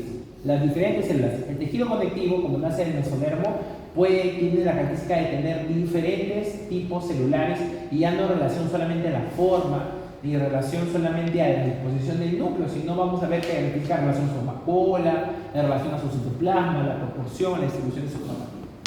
Entonces, aquí puedes ver todas las células que dan origen al tejido conectivo. Tienes al adipocito, a las células sanguíneas, a las células cartilaginosas, a las células mesenquimales y también a las células fibrocartilaginosas, ¿no? Entonces vamos a ver acá un ejemplo de ello. El tejido conectivo va a derivar del mesodermo. Esta es diferente con respecto a la epidermis. La epidermis deriva de cualquiera de las 3 capas. El tejido epitelial deriva de cualquiera de las 3 capas. El conectivo solo del mesodermo. Sigamos. ¿Cuáles son las características? El tejido conectivo, abundante matriz, sí. Está siempre contiguo a otro tejido, uniendo las diferentes partes del tejido del cuerpo. Usualmente es muy vascularizado. ¿Ok? ¿Estamos de acuerdo? Sí. Se encuentra muy inervado y al igual que el tejido epitelial, tienen gran capacidad de regeneración. Es la única capacidad que tienen en común. Tanto el conectivo como el epitelial tienen buena capacidad de regeneración. Entonces ya hemos visto en la primera parte las fibras y las sustancias. Recuerden que en la clase de histología yo no voy a preguntar casos clínicos. Lo que les voy a preguntar es cómo se forma el colágeno, cómo se forma la elastina, o máximo un caso clínico, pues es un caso clínico con el diagnóstico ahí en la pregunta, ¿no? Porque el fin no es que ustedes diagnostiquen, no están en eso todavía, sino que sepan qué cosa hay y que si falla, qué cosa puede pasar. Ya eso es lo que va a beneficiar. Sustancia fundamental, algo de los 4 o 5 elementos que hablamos de los proteoglucanos, glucosaminoglicanos o los glicoproteínas multiadhesivas, de ahí puede venir otra pregunta. Y ahora vamos a hablar de las células. Las células tienen diferentes formas de clasificarse, pero la forma fácil de entenderla es en un gran grupo: las células estables y las células migratorias. ¿Conocen alguna de las estables o fijas? O el otro grupo le llaman las células migratorias o errantes. ¿Por qué se llaman células estables o fijas? Porque se originan en el mismo tejido en donde se encuentran. Por ejemplo, si yo tengo un paciente que yo estoy observando, ¿qué cosa? Un adipocito, y ese tejido que estoy observando en el adipocito es un tejido, un panículo adiposo de la zona abdominal, estoy de acuerdo. ¿Por qué? Porque en la zona abdominal, ahí en ese mismo tejido adiposo, estoy observando el tejido que es propio de ese lugar donde se formó. ¿Listo? Si yo me saco un pedazo de cartílago de mi cuerpo y yo veo un condrocito, tiene mucho sentido. ¿Por qué? Porque el condrocito se formó en el cartílago. ¿De acuerdo? Si yo saco un poco de mi hueso y observo ahí un osteocito, estoy viendo qué cosa, una célula de hueso en un lugar del hueso, está formada. La pregunta es, ¿qué células se localizan en lugares diferentes en el lugar en donde se forman? El mejor ejemplo son las células sanguíneas. ¿Dónde se forman las células de la sangre? En la médula ósea. ¿Dónde está la médula ósea? Dentro del hueso. Ustedes, para sacarse un hemograma, para sacarse un examen de sangre, van y les aspiran dentro del hueso y sacan sangre dentro de su hueso. No. ¿Dónde sacan la sangre? De sus vasos periféricos. Ligan un vaso, una vena y sacan la sangre. No han llegado a necesitar hacer un intraóseo. La pregunta es, ¿tu glóbulo rojo, tu glóbulo blanco, tu plaqueta nació ahí en tu vena? ¿Se formó ahí en tu arteria? No. Ellos se formaron en la médula ósea. Solo que cuando ya fueron maduros salieron en otro lugar distinto. Ese es el ejemplo de la célula migratoria. La célula migratoria es aquella que tú vas a encontrar en un lugar diferente del cual se formó. Para fines más sencillos, las células migratorias son todas las células sanguíneas. Todo lo que tú has visto en fisiología, todas son migratorias. De manera gráfica está aquí. De un primer lugar tienes a las células migratorias y de otro lugar las células residentes o fijas. Entonces acá veamos primero las células residentes y fijas. ¿Cuáles son las células residentes y fijas? El adipocito, porque se encuentra en el tejido graso donde se forma. El condrocito, que nace del condroblasto, entendible, condroblasto y condrocito se encuentran en el cartílago. Osteoblasto y ostocito, el osteocito nace del osteoblasto, que es su papá. Ambos se encuentran en el hueso, se van a encontrar solamente en el hueso. Las células musculares lisas, ¿no?, formando parte del grupo muscular, o las células mesoteliales dentro de la pared de los vasos sanguíneos, y los fibroblastos. Pero ¿cuáles son las células migrantes? Aquellas que no se encuentran en el lugar donde se forman. Por ejemplo, ¿cuáles son? El basófilo, el eosinófilo, el neutrófilo, el mastocito, ¿qué más está? El linfocito, el monocito, el macrófago, la plaqueta, que no es una célula, y su primer fragmento de quién? Del megacariocito. O sea, todas las células que ustedes han visto en fisiología, todas son residentes. Las que no estén en ese grupo, no las consideres como residentes. Ahora, aquí aparecen tres nombres, ¿ya?, que no están dentro de lo que tú vienes. Dice osteoclasto, microlio y Langerhans, ¿ya? ¿Qué pasa? El monocito es una célula, como ustedes saben, es una célula mononuclear que está circulando en la sangre. Cuando el monocito sale de la médula ósea, va a vivir en la sangre periférica aproximadamente unas 20 horas, para luego llegar al tejido que le corresponde y formarse, ¿qué cosa? Como macrófago. El macrófago es, ¿qué cosa? El monocito especializado en cada uno de los tejidos, ¿ya? Aún así, aunque el macrófago se encuentre en los tejidos que ya están especializados, al venir el macrófago una célula errante, que es el monocito que va a estar circulando en tu sangre, se considera el macrófago también una célula residente. ¿Me dejo entender? Una célula transitoria. A pesar de que el macrófago ya se encuentra perfeccionado, especializado en el tejido en el que te corresponde analizar, ha venido de una célula migratoria o una célula errante, ¿no?, que es el monocito. Por eso se le considera también una célula migratoria. Entonces, los macrófagos de todos los tejidos se consideran también tejidos o células migratorias. ¿Cómo se llama el macrófago de la piel? El macrófago de la piel se llama célula de Langerhans. ¿Cómo se llama el macrófago del sistema nervioso central? Micróleo. ¿Cómo se llama el macrófago en el hueso? Osteoclasto. Todos los macrófagos, por más que tengan nombres particulares, son considerados células migratorias. ¿Ya? ¿Por qué? Porque todas estas fueron, ¿qué cosa? Monocito en un inicio y luego se transformaron en macrófago, en Langerhans, en microglia o en osteoclasto de acuerdo al tejido que estuvieron. ¿Me dejo entender? Todas las células macrofágicas se consideran migratorias. ¿Por qué? Porque vienen del monocito, que también era migratorio. Lo digo porque dicen, doctor, pero la microglia solamente puede encontrar el sistema nervioso central, entonces la microglia debería ser una célula residente, pues porque yo no lo voy a encontrar en otro lugar. Ya. Sí, pero recuerda que la macroglia nació de qué cosa, de un macrófago especializado que antes vino de un monocito, ¿ya? Entonces la pregunta sería ¿cuáles son los diferentes tipos o cuáles son los nombres de los diferentes células o monocitos que vemos en el cuerpo. Aquí está la tabla. Ya. Entonces voy a prender un poco la luz. Acá están los diferentes monocitos que tenemos en el cuerpo y sus nombres propios que quiero que ustedes por favor vean. ¿Ya? Tienes acá el primero que, por ejemplo, en la sangre el monocito va a estar circulando como un monocito, pero cuando llega a un tejido conjuntivo determinado va a evolucionar a macrófago. Por más que haya llegado a un tejido ya propio, el macrófago seguirá siendo considerado una célula errante porque nació de una célula errante. Cuando el monocito se convierte en macrófago, pero en el hígado, ya no se llama macrófago, sino se llama célula de Kupffer. El macrófago en el hígado no se le conoce como macrófago, se le conoce como célula de Kupffer. El macrófago en el sistema nervioso central o periférico se le conoce como microglia. El macrófago en la piel se le conoce como célula de Langerhans. El macrófago en los linfonodos como célula dendrítica. El macrófago en el hueso como osteoclasto. Y el macrófago en el tejido conjuntivo, cuando ya hay varios macrófagos que quieren comerse a un agente, se le conoce como célula gigante multinuclear. Entonces, en el examen te dicen macrófago, tú dices que es una célula errante o migratoria. Si tú dices osteoclasto, no digo osteoblasto, digo clasto con C. Osteoclasto, eso también es una célula errante. Pero si digo osteoblasto, eso es una célula residente, porque el osteoblasto da origen al osteocito. El blasto es el papá, el osteoclasto es el macrófago. ¿Listo? Si te digo Kupffer, también es igual una célula errante. Si te digo Langerhans, también es una errante. ¿Ya? En el examen puede venir como cualquier nombre similar, y esos son los otros nombres que llevan el macrófago de acuerdo al tejido. Entonces vamos a ver acá algunas características de esto. Entonces acá vamos a ver algunas células estables y unas células que hemos visto: fibroblasto, mastocito, adipocito, y vamos a ver ahora y las células residentes homologadas. Ahora vamos a ver acá las células mesenquimales. Miren, cuando ustedes vean las células también se pueden clasificar como errantes o migratorias y todo lo que quieras. Las células también pueden clasificarse de acuerdo a su apariencia histológica más que por su lugar de origen. Entonces, su apariencia histológica es la mejor forma para clasificarlo desde el punto de vista de histología. Por su lugar de origen es más fisiológico. Entonces, tienes como primera clasificación a las células mesenquimales. En el examen, ¿qué es lo que tienes que acordarte si te preguntan por las células mesenquimales? Es la célula que se caracteriza por tener un núcleo prominente. Un núcleo prominente, y es una célula que se caracteriza por ser un ojo invertido con solo dos proyecciones. Solo dos, es una célula con núcleo prominente central en forma de ojo invertido con dos proyecciones. Nada más, es lo único que tienes que acordar en el examen.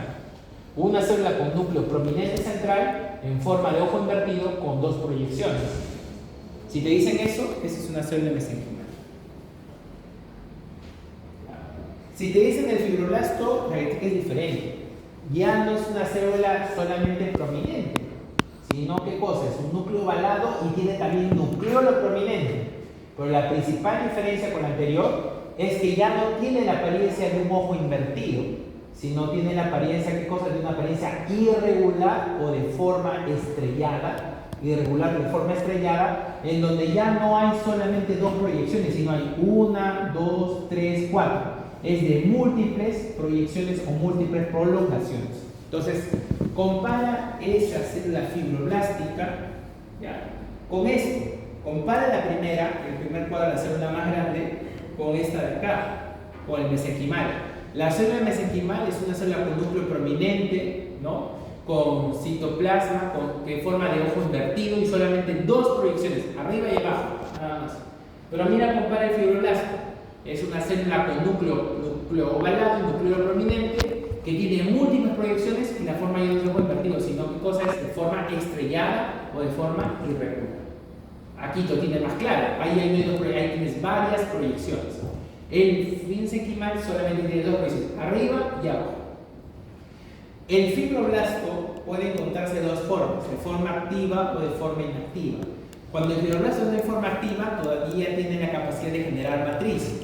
¿Cuál es esta característica de la célula fibroblasto? Es una célula grande. El fibrocito, que es su forma inactiva, es una célula pequeña. El fibroblasto tiene una forma irregular predominantemente. El fibrocito también es irregular, pero más que ser irregular es alargado. Es alargado, mira, compara, es alargado, es un fideo. El fibroblasto tiene un núcleo ovoide, es un núcleo ovoide, con nucleolo prominente sí, pero núcleo ovoide, que es largo y pálido. Largo y pálido. En cambio, el fibrocito es un núcleo alargado y oscuro porque ya se consumió. El citoplasma del fibroblasto es un citoplasma basofílico porque todavía está funcionando. Cuando el citoplasma ya es ácido fílico, significa que la célula ya envejeció.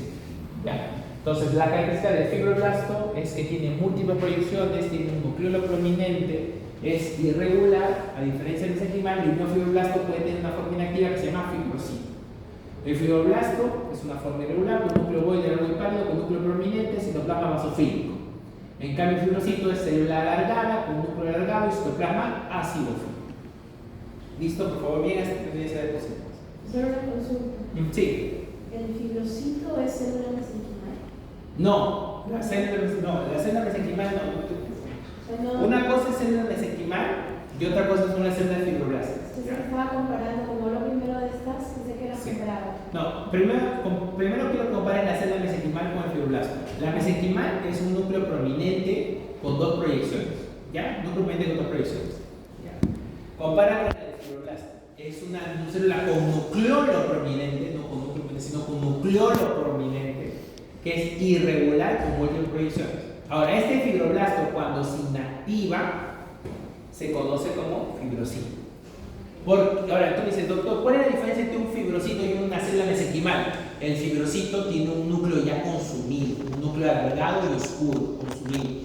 En cambio, el núcleo del mesenquimal es un núcleo todavía prominente, porque es un núcleo prominente que todavía está listo para preparar matriz. ¿Ya? La diferencia entre el fibroblasto y la célula mesenquimal, el fibroblasto tiene múltiples proyecciones, la mesenquimal tiene dos. La diferencia entre el mesenquimal y el fibrocito es que el fibrocito tiene un núcleo alargado y oscuro y el mesenquimal tiene un núcleo redondo. Muy bien. La diferencia entre el fibrocito y el fibroblasto, su núcleo del fibroblasto es pálido porque todavía está trabajando y del fibrocito es oscuro. Y el citoplasma del fibroblasto es basofílico y el del fibrocito es eosinófilo. ¿Listo? O sea, hagan esa diferencia entre las tres, clasifiquen. ¿Ya? Fibrocito no es igual que célula mesenquimal. Entonces ahí tiene ejemplo fibrocito con respecto a fibroblasto. Estas son células fibroblásticas que están listas todavía para trabajar con nucleolo prominente, pero ya cuando se consume, ya apenas son fibrocitos, no son células alargadas. Mientras todavía tienen la capacidad de mantener la matriz, tienen un citoplasma todavía un poco basofílico, que tienen con múltiples proyecciones, es una célula larga todavía, ¿no? Pero todavía activa. Acá ya la célula está inactiva. Acá, ¿qué más tienes? Acá también tienes, por ejemplo, una célula todavía que está activa, una célula activa, acá tienes una célula inactiva, acá tienes una célula activa, mira el núcleo recontra prominente todavía desarrollándose y ya prácticamente el vestigio de una, ¿no? Igualito. Y acá tienes la micropía electrónica, ¿no? Este será fibroblasto y este será fibrocito, ¿no? La diferencia es bien categórica, ¿no? Ya. Muy bien. El mastocito, sí, hay algo que tiene que puntual para el examen del mastocito, es que a diferencia de los anteriores, el mastocito sí tiene un núcleo, ¿ya? Tiene un núcleo como los anteriores, sí. ¿Es un núcleo único y oval? También, nosotros también teníamos un solo núcleo. Pero ¿cuál es la característica del mastocito? Es que en el mastocito hay, ¿qué cosa? Granulaciones. Ni el mesenquimal, ni el fibrocito, ni el fibroblasto tienen granulaciones. El mastocito tiene un montón de granulaciones, esa es la palabra clave. Si tú vas a marcar mastocito en el examen, tiene que decirte que presenta múltiples granulaciones. ¿Y granulaciones de qué? De heparina. ¿Y qué es la heparina? Es un componente que habíamos hablado al inicio, ¿no? Que es el grupo justamente de los elementos no sulfatados, de los proteoglucanos que habíamos visto al inicio, que lo que permite qué cosa es defendernos frente a los procesos inflamatorios o procesos alérgicos. Por favor, la palabra clave para mastocito es, tiene que decirte que hay granulaciones. Si no te dicen que hay granulaciones, eso no es mastocito, ¿ya? Si no es mastocito, eso puede ser mesenquimal, fibrocito, fibroblasto, de acuerdo a sus otras características que tengas cuáles. Pero si hay granulaciones, borras de la lista de frente fibroblasto, fibrocito y mesenquimal, ¿ya? Otra característica importante es que gracias a estas múltiples granulaciones que se van a observar, va a dar la apariencia que toda la célula tuviera un solo color. Entonces vamos a ver diferentes grados de un mismo color. Eso se llama metacromasia, lo que vamos a hablar en la primera clase. Y importante para la curación de heridas. Pero la palabra clave para mastocito, ¿cuál es? es las granulaciones. ¿Listo? Porque todas son núcleos, tienen un núcleo, todas tienen actividad como tal. Ya, igualito, miren, acá está la clave. Mastocitos tiene un montón de granulaciones, como ven, muchas granulaciones. Fibroblasto no tiene granulaciones, fibrocito no tiene granulaciones, mesenquimales tampoco no tiene granulaciones. Para marcar mesenquimal, otra vez, tiene que ser una célula en forma de ojo invertido, con un núcleo prominente, con solo 2 proyecciones. Para marcar fibroblasto, tiene que ser una célula irregular, con muchas proyecciones, con nucleolo prominente, con citoplasma basofílico y núcleo pálido. Si tú vas a marcar fibrocito, será una célula alargada, con núcleo oscuro y con citoplasma acidófilo. ¿Listo? Y si te vas a marcar mastocito, lo que quieras, pero tiene que ir la palabra, ¿qué cosa? Granulaciones. ¿Listo? Ya. Estas son las funciones del granulocito, que ya lo han visto, lo ven en fisiología, y vamos a ver acá lo que es macrófago. El macrófago, ¿cuál es la palabra clave para marcar macrófago? La forma del núcleo. ¿Ya? Los anteriores, su forma son núcleos ovales o prominentes, ¿ya? Indistinguibles. Pero el macrófago tiene una característica importante. Su núcleo es grande y es irregular. Es núcleo grande y irregular. Cuando antes de llegar a ser núcleo irregular, cuando fue el monocito, fue un núcleo de tipo riñón. ¿Cuál es la palabra clave para marcar macrófago? Te va a decir que el núcleo es grande e irregular. Si te dicen que es una célula grande con núcleo grande e irregular, es el macrófago. ¿Por qué? Porque el mastocito es ovalado. ¿Ya? Fibroblasto también es ovalado. Y mesenquimal es redondo. El único que tiene un núcleo de forma irregular es macrófago. El único que tiene un núcleo irregular es macrófago, repito. Y si te dicen que el núcleo es de forma de riñón, tú te están hablando más que de macrófago, de monocito. ¿Ya? Lo demás son otras características. ¿Cuáles son? Células del sistema inmune que vive el monocito, presenta una superficie de forma irregular, núcleo grande y irregular, numerosas vacuolas citoplasmáticas, citoplasma acidófilo y euclidea. Pero lo principal, si vas a marcar en el examen, esto: núcleo grande y irregular. Ninguna de las anteriores es núcleo grande y irregular. Estos son los diferentes nombres, porque te pueden poner las opciones como macrófago o como cualquiera de estos nombres que están acá. ¿Ya? Y son lo mismo, solamente que en el tejido que está. Ese es el macrófago. Como ves, el núcleo no es nada redondo, si es un núcleo irregular. Y si te hablan de monocito, el núcleo es tipo riñón, más que todo riñonado. El macrófago es el monocito que ya se perfeccionó en cada uno de los tejidos. ¿Listo? En el hígado, ¿cómo se llama ese macrófago? Kufer. En el sistema nervioso central y periférico, microglia. ¿No? ¿Cómo se llama a nivel del sistema óseo? Osteoclasta. ¿No? En la piel, Langerhans. ¿Ya? Pero es lo mismo. Por lo tanto, una célula de Langerhans, ¿qué puede tener? ¿Un núcleo regular o irregular? Irregular. Una célula de Kufer, ¿qué va a tener? Núcleo irregular. Listo. Muy bien, eso es lo que tiene que ir más o menos bien de las características principales. La célula gigante de cuerpo extraño, ¿qué cosa es?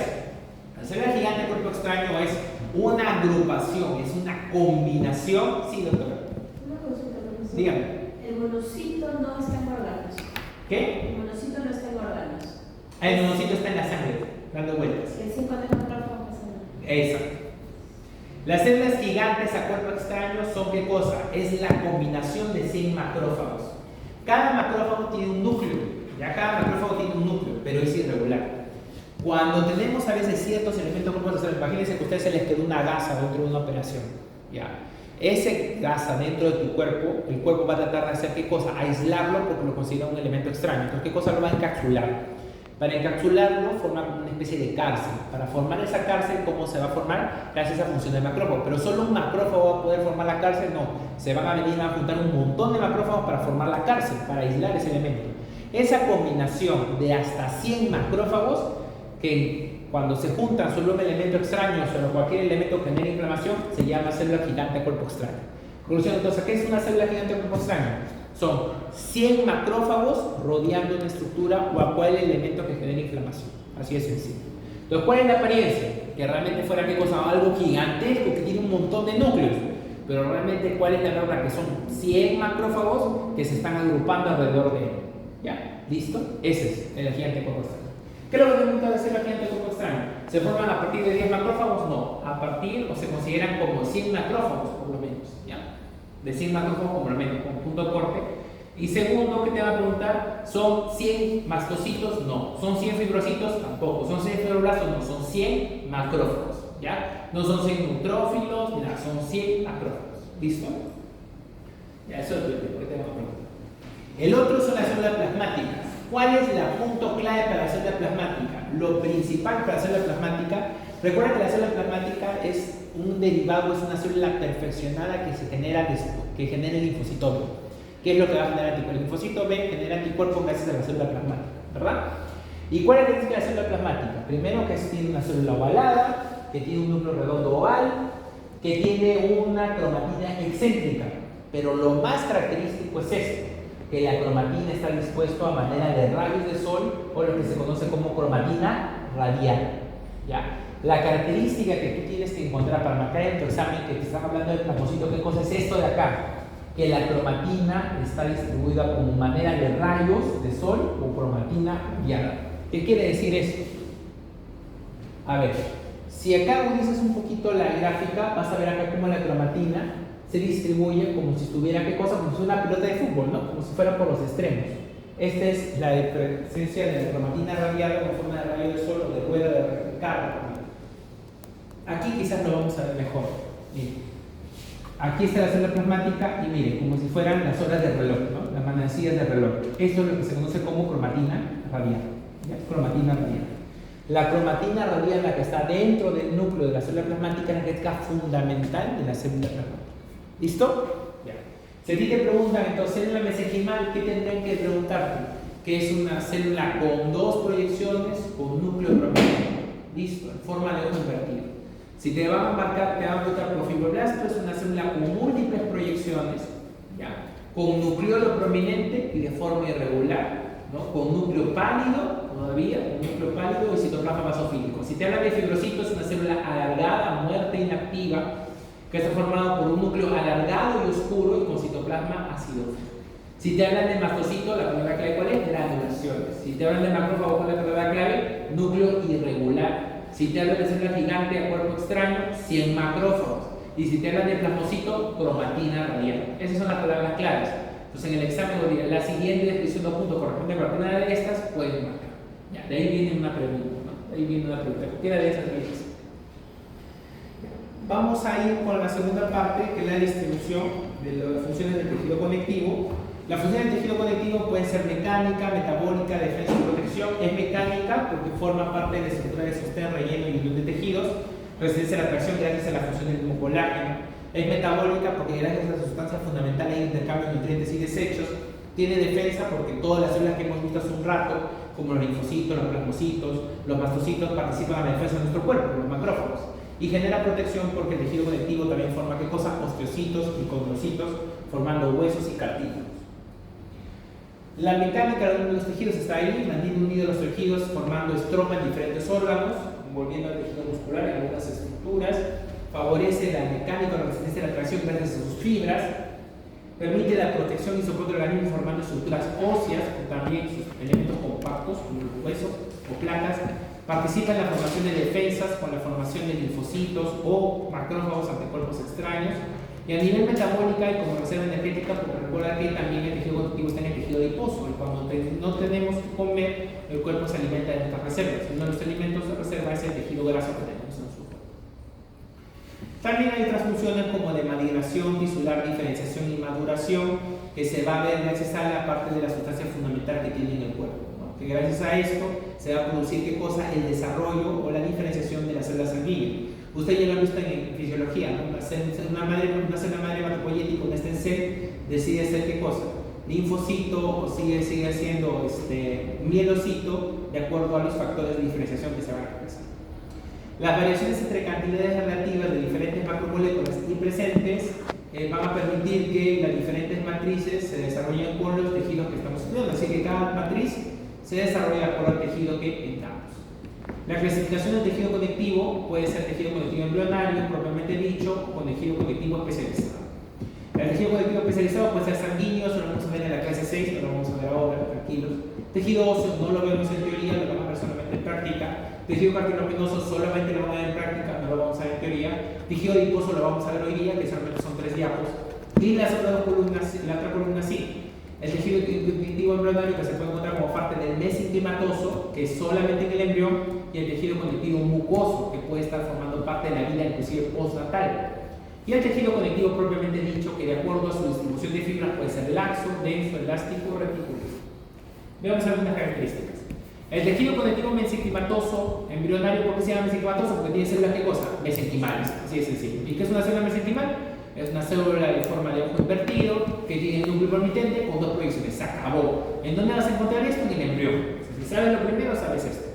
¿Qué será un tejido conectivo embrionario mucoide? Es cuando hay células acá, principalmente, ¿qué cosa? Fibroblastos. En el tejido conectivo embrionario de tipo mesenquimal hay células mesenquimatosas. Y en el tejido conectivo embrionario mucoide que hay principalmente fibroblastos. Otras células diferentes. ¿Qué es un fibroblasto?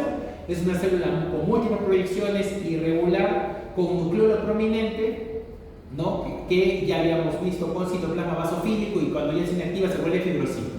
A diferencia del mesenquimatoso, que solamente se encuentra en el embrión, el tejido conectivo mucoide se puede encontrar en la vida postnatal. Por ejemplo, en la pulpa dentaria, se puede encontrar en la pulpa dentaria, tras el nacimiento se encuentra en la pulpa dentaria, como también se puede encontrar también, ¿qué cosa? En la famosa gelatina de cuarto, que es el cordón umbilical, o también se puede encontrar inclusive en algunas estructuras finas o elásticas que tengamos en la vida natal, ¿no?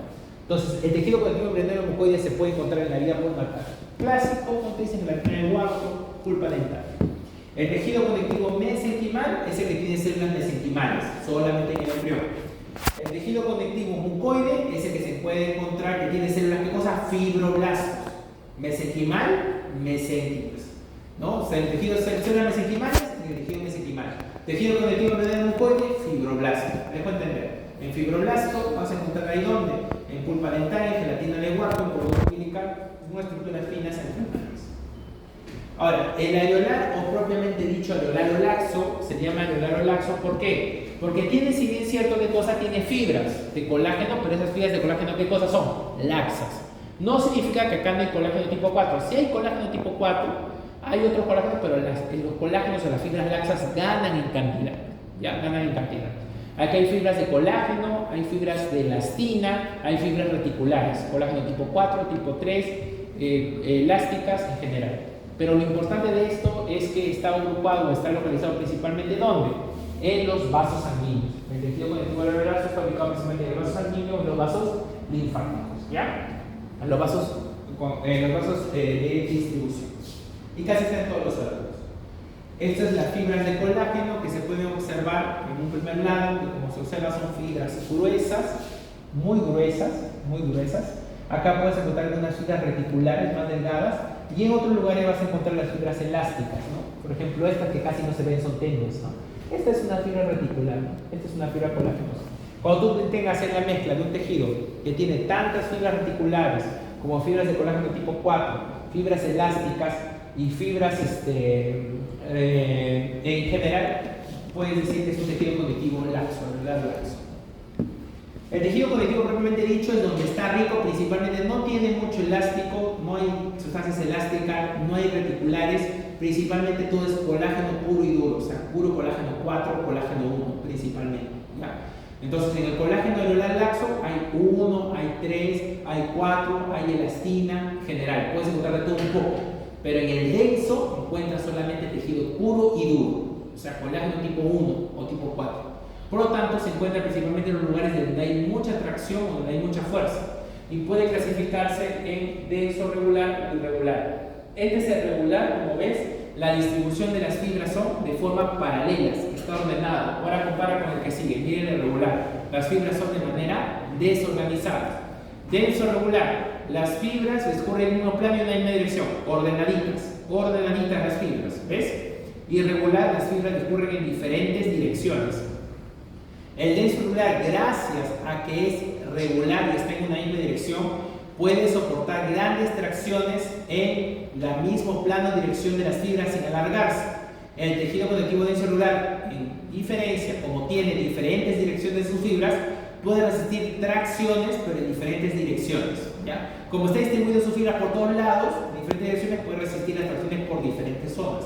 El tejido denso regular solamente en la zona en la cual está agrupada la fibra. En el tejido conectivo denso regular, los fibrocitos están localizados entre los haces paralelos de fibras de colágeno. En el denso irregular no se ven muy bien los fibrocitos porque todo está desorganizado.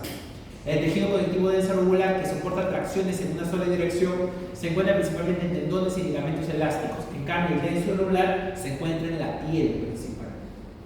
Entonces, este es el denso regular, donde todas las fibras van en una sola dirección, soportan tracciones de un solo sentido y se encuentran en tendones y elásticos, coagulantes fibrocitos.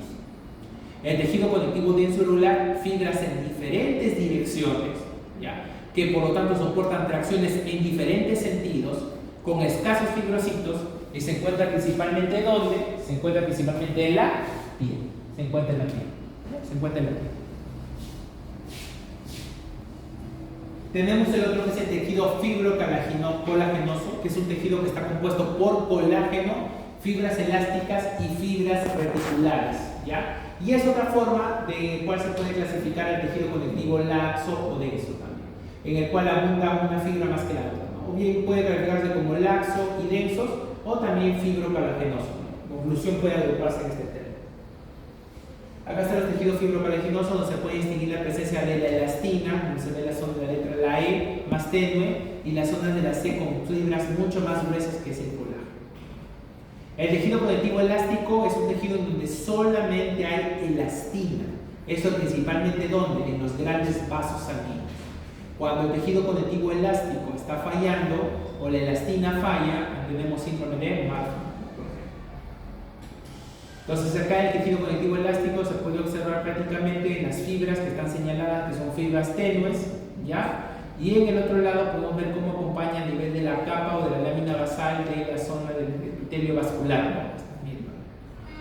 Acá también ves la zona de la arteriola, y en la zona de la arteriola va a ser el tejido elástico. A veces es el tejido elástico que está en la capa media de la arteria, y la arteriola permite asegurar las presiones. Si no, el hígado, los vasos sanguíneos, el riñón o el cerebro recibiría toda la presión que el corazón manda al momento de liberar la sangre, sería fatal, ¿no? Tenemos el tejido conectivo reticular, que ya lo hemos visto, que abunda aquí principalmente en colágeno tipo 3, colágeno tipo 3, principalmente con células de plata, ¿no? Fibras reticulares, retención de plata o argéntica por las letras A. Y por último tenemos acá el tejido conectivo especializado, tejido adiposo. Para entrar a esto voy a pasar esto de acá y luego voy a describir voy a pasar a la próxima anterior. Esta es la última diapositiva. El tejido conectivo blanco y el tejido conectivo adiposo es una muy buena diferencia. No todo lo que es grasa es malo. Cuando un niño nace, vive dentro de la barriga de la mamá a una temperatura de más o menos 0.3 a 0.8. ¿Cuál es la temperatura corporal de un ser humano? 36.5 grados. Quítale 0.8, el bebé puede vivir a temperatura de 35.8.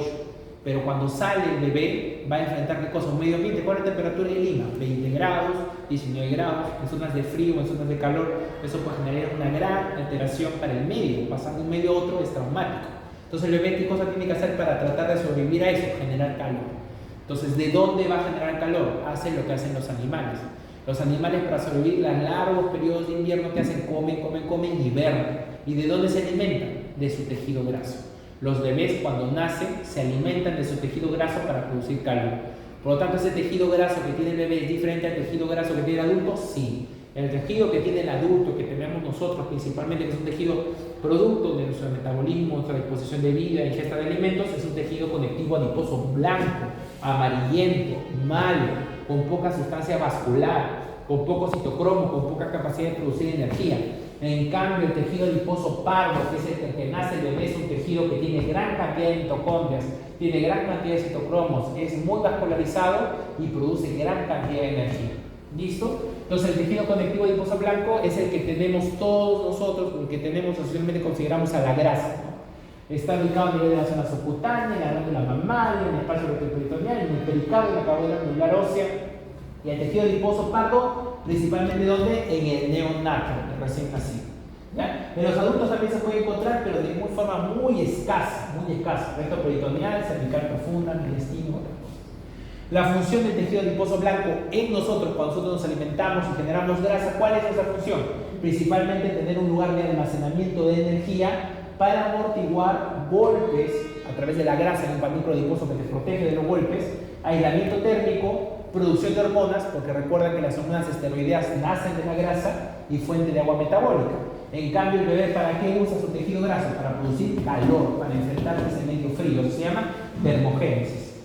Los adipocitos, por lo tanto, son diferentes en el tejido blanco como el tejido pardo. En el blanco, ¿cómo son? Uniloculares, esferoidales, el núcleo está aplanado y tiende hacia la periferia. Y casi todas las células se ven blanca y transparente, porque como es grasa, el matricina y eosina no lo pintan. ¿Qué pintaría? Sudando. Entonces no se ve. Y el núcleo está empujado por toda la grasa que está dentro de la célula. Aquí está el núcleo, mira, aquí está el núcleo, aquí está el núcleo, está empujado. Lo que tenemos acá, núcleo aplanado, periférico, ¿no? Borde de citoplasma diámetro grande. En cambio, el tejido adiposo pardo es un tejido que tiene un montón de lóculos, ¿no? Acá tú ves una sola gota de grasa. Todo este blanco que ves acá es una sola gota de grasa dentro de cada célula. En cambio, el tejido adiposo puede agrupar un montón de gotas de grasa. Lo que también es diferente a ellos, que a diferencia del otro que es esferoidal, acá es poligonal, o esférico también puede ser. El núcleo es excéntrico y es redondo y su diámetro es más pequeño. Pero lo principal es esto de acá, las mitocondrias. El tejido adiposo blanco que tenemos nosotros casi no tiene mitocondrias, son escasas y los citocromos están pocamente desarrollados. En cambio, el tejido adiposo pardo, que es el recién nacido, tiene abundantes mitocondrias y abundantes citocromos. Por eso produce un montón de beta-oxidación y por eso hay un montón de producción de energía. ¿Listo? Los factores de transcripción de las células de adiposos blancos vienen del PPARI principalmente y del PRBB16 como la inmunohistoquímica para definir al adiposo pardo. ¿Ya? La vascularización escasamente en el tejido adiposo blanco y muy arraigado en el tejido adiposo pardo. Y generalmente vamos a encontrar que la proliferación y diferenciación en el caso del tejido adiposo blanco depende principalmente de lo que uno vaya comiendo. En cambio, el tejido adiposo pardo se genera principalmente durante el periodo fetal, frente a la lactación. Mientras más tiempo tenga el bebé dentro de la barriga de la mamá, más tejido adiposo pardo generas, ¿no? Esto principalmente. Ahora, pasando un poquito al anterior, ese cuadrito lo estudian bien, es yendo a esta parte, ¿no? El tejido adiposo amarillo, el tejido adiposo amarillo o el tejido adiposo blanco viene de la línea PPARI y RXR, PPARI y RXR, y es un tejido unilocular grandazo con un núcleo desplazado. En cambio, el núcleo, el tejido adiposo pardo, ¿qué cosa es? Viene de la línea PRDM16, pardo. Si ves, le quitan las vocales, es pardo multilocular 16. Y que viene de un linfoblasto temprano que va a tener ¿qué cosa? Una célula que ya no tiene solamente un lóculo, sino como ves tiene un montón de lóculos y el núcleo no está desplazado hacia la periferia, sino es un núcleo céntrico. ¿Ya? Las células pueden ser esféricas o poligonales. Acá son generalmente esféricas.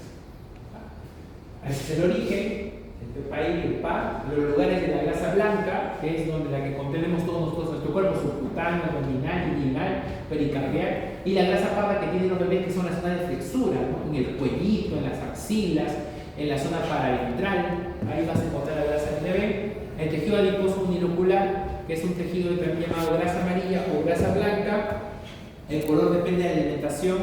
Células con una gota de grasa, solamente una gota de grasa tienen unilocular, son esféricas, a veces pueden ser poliédricas, pero también son esféricas, y el núcleo es aplanado y aplanado hacia la periferia, ¿no? El adipocito, el unilocular, como ves, prácticamente blanco. Cada célula tiene solamente una vacuola de grasa y el núcleo desplazado hacia el fondo. Y en cambio el multilocular es de color pardo. ¿Por qué se llama pardo el multilocular? Porque las mitocondrias y los citocromos dan esa coloración. Aquí cada célula puede almacenar un montón de gotas de grasa. Está principalmente en los animales que invernan. Pueden ser esféricos, pero principalmente son poligonales, ¿ya? Y generalmente solamente forma parte del 2% del peso corporal al nacer y posee un rico aporte sanguíneo, cosa que el unilocular no tiene, ¿ya? Este es el multilocular. Como ven, cada célula tiene un montón de vesículas por dentro y su vascularización es mucho más rica que el unilocular. Acá puedes comparar, ¿no? Prácticamente la presencia del tejido adiposo pardo con el tejido adiposo amarillo. El tejido adiposo amarillo, como puedes observar, prácticamente se ve una vesícula por tejido. En cambio, en otro tejido puedes ver un montón de bolsitas en un solo Este es un tejido adiposo pardo o amarillo. Un tejido adiposo pardo o amarillo. Adiposo pardo, adiposo pardo. Se ve prácticamente no está blanco. En cambio, en amarillo prácticamente es totalmente pálido. Creo que esa es la mejor forma de diferenciar, ¿verdad? Muy bien. Listo. Una chequeada por esas diferencias que de ahí viene el examen, principalmente lo que dice factor de transcripción. ¿Ah? Muy bien, muchachos, con eso hemos acabado, ya son las 7:32.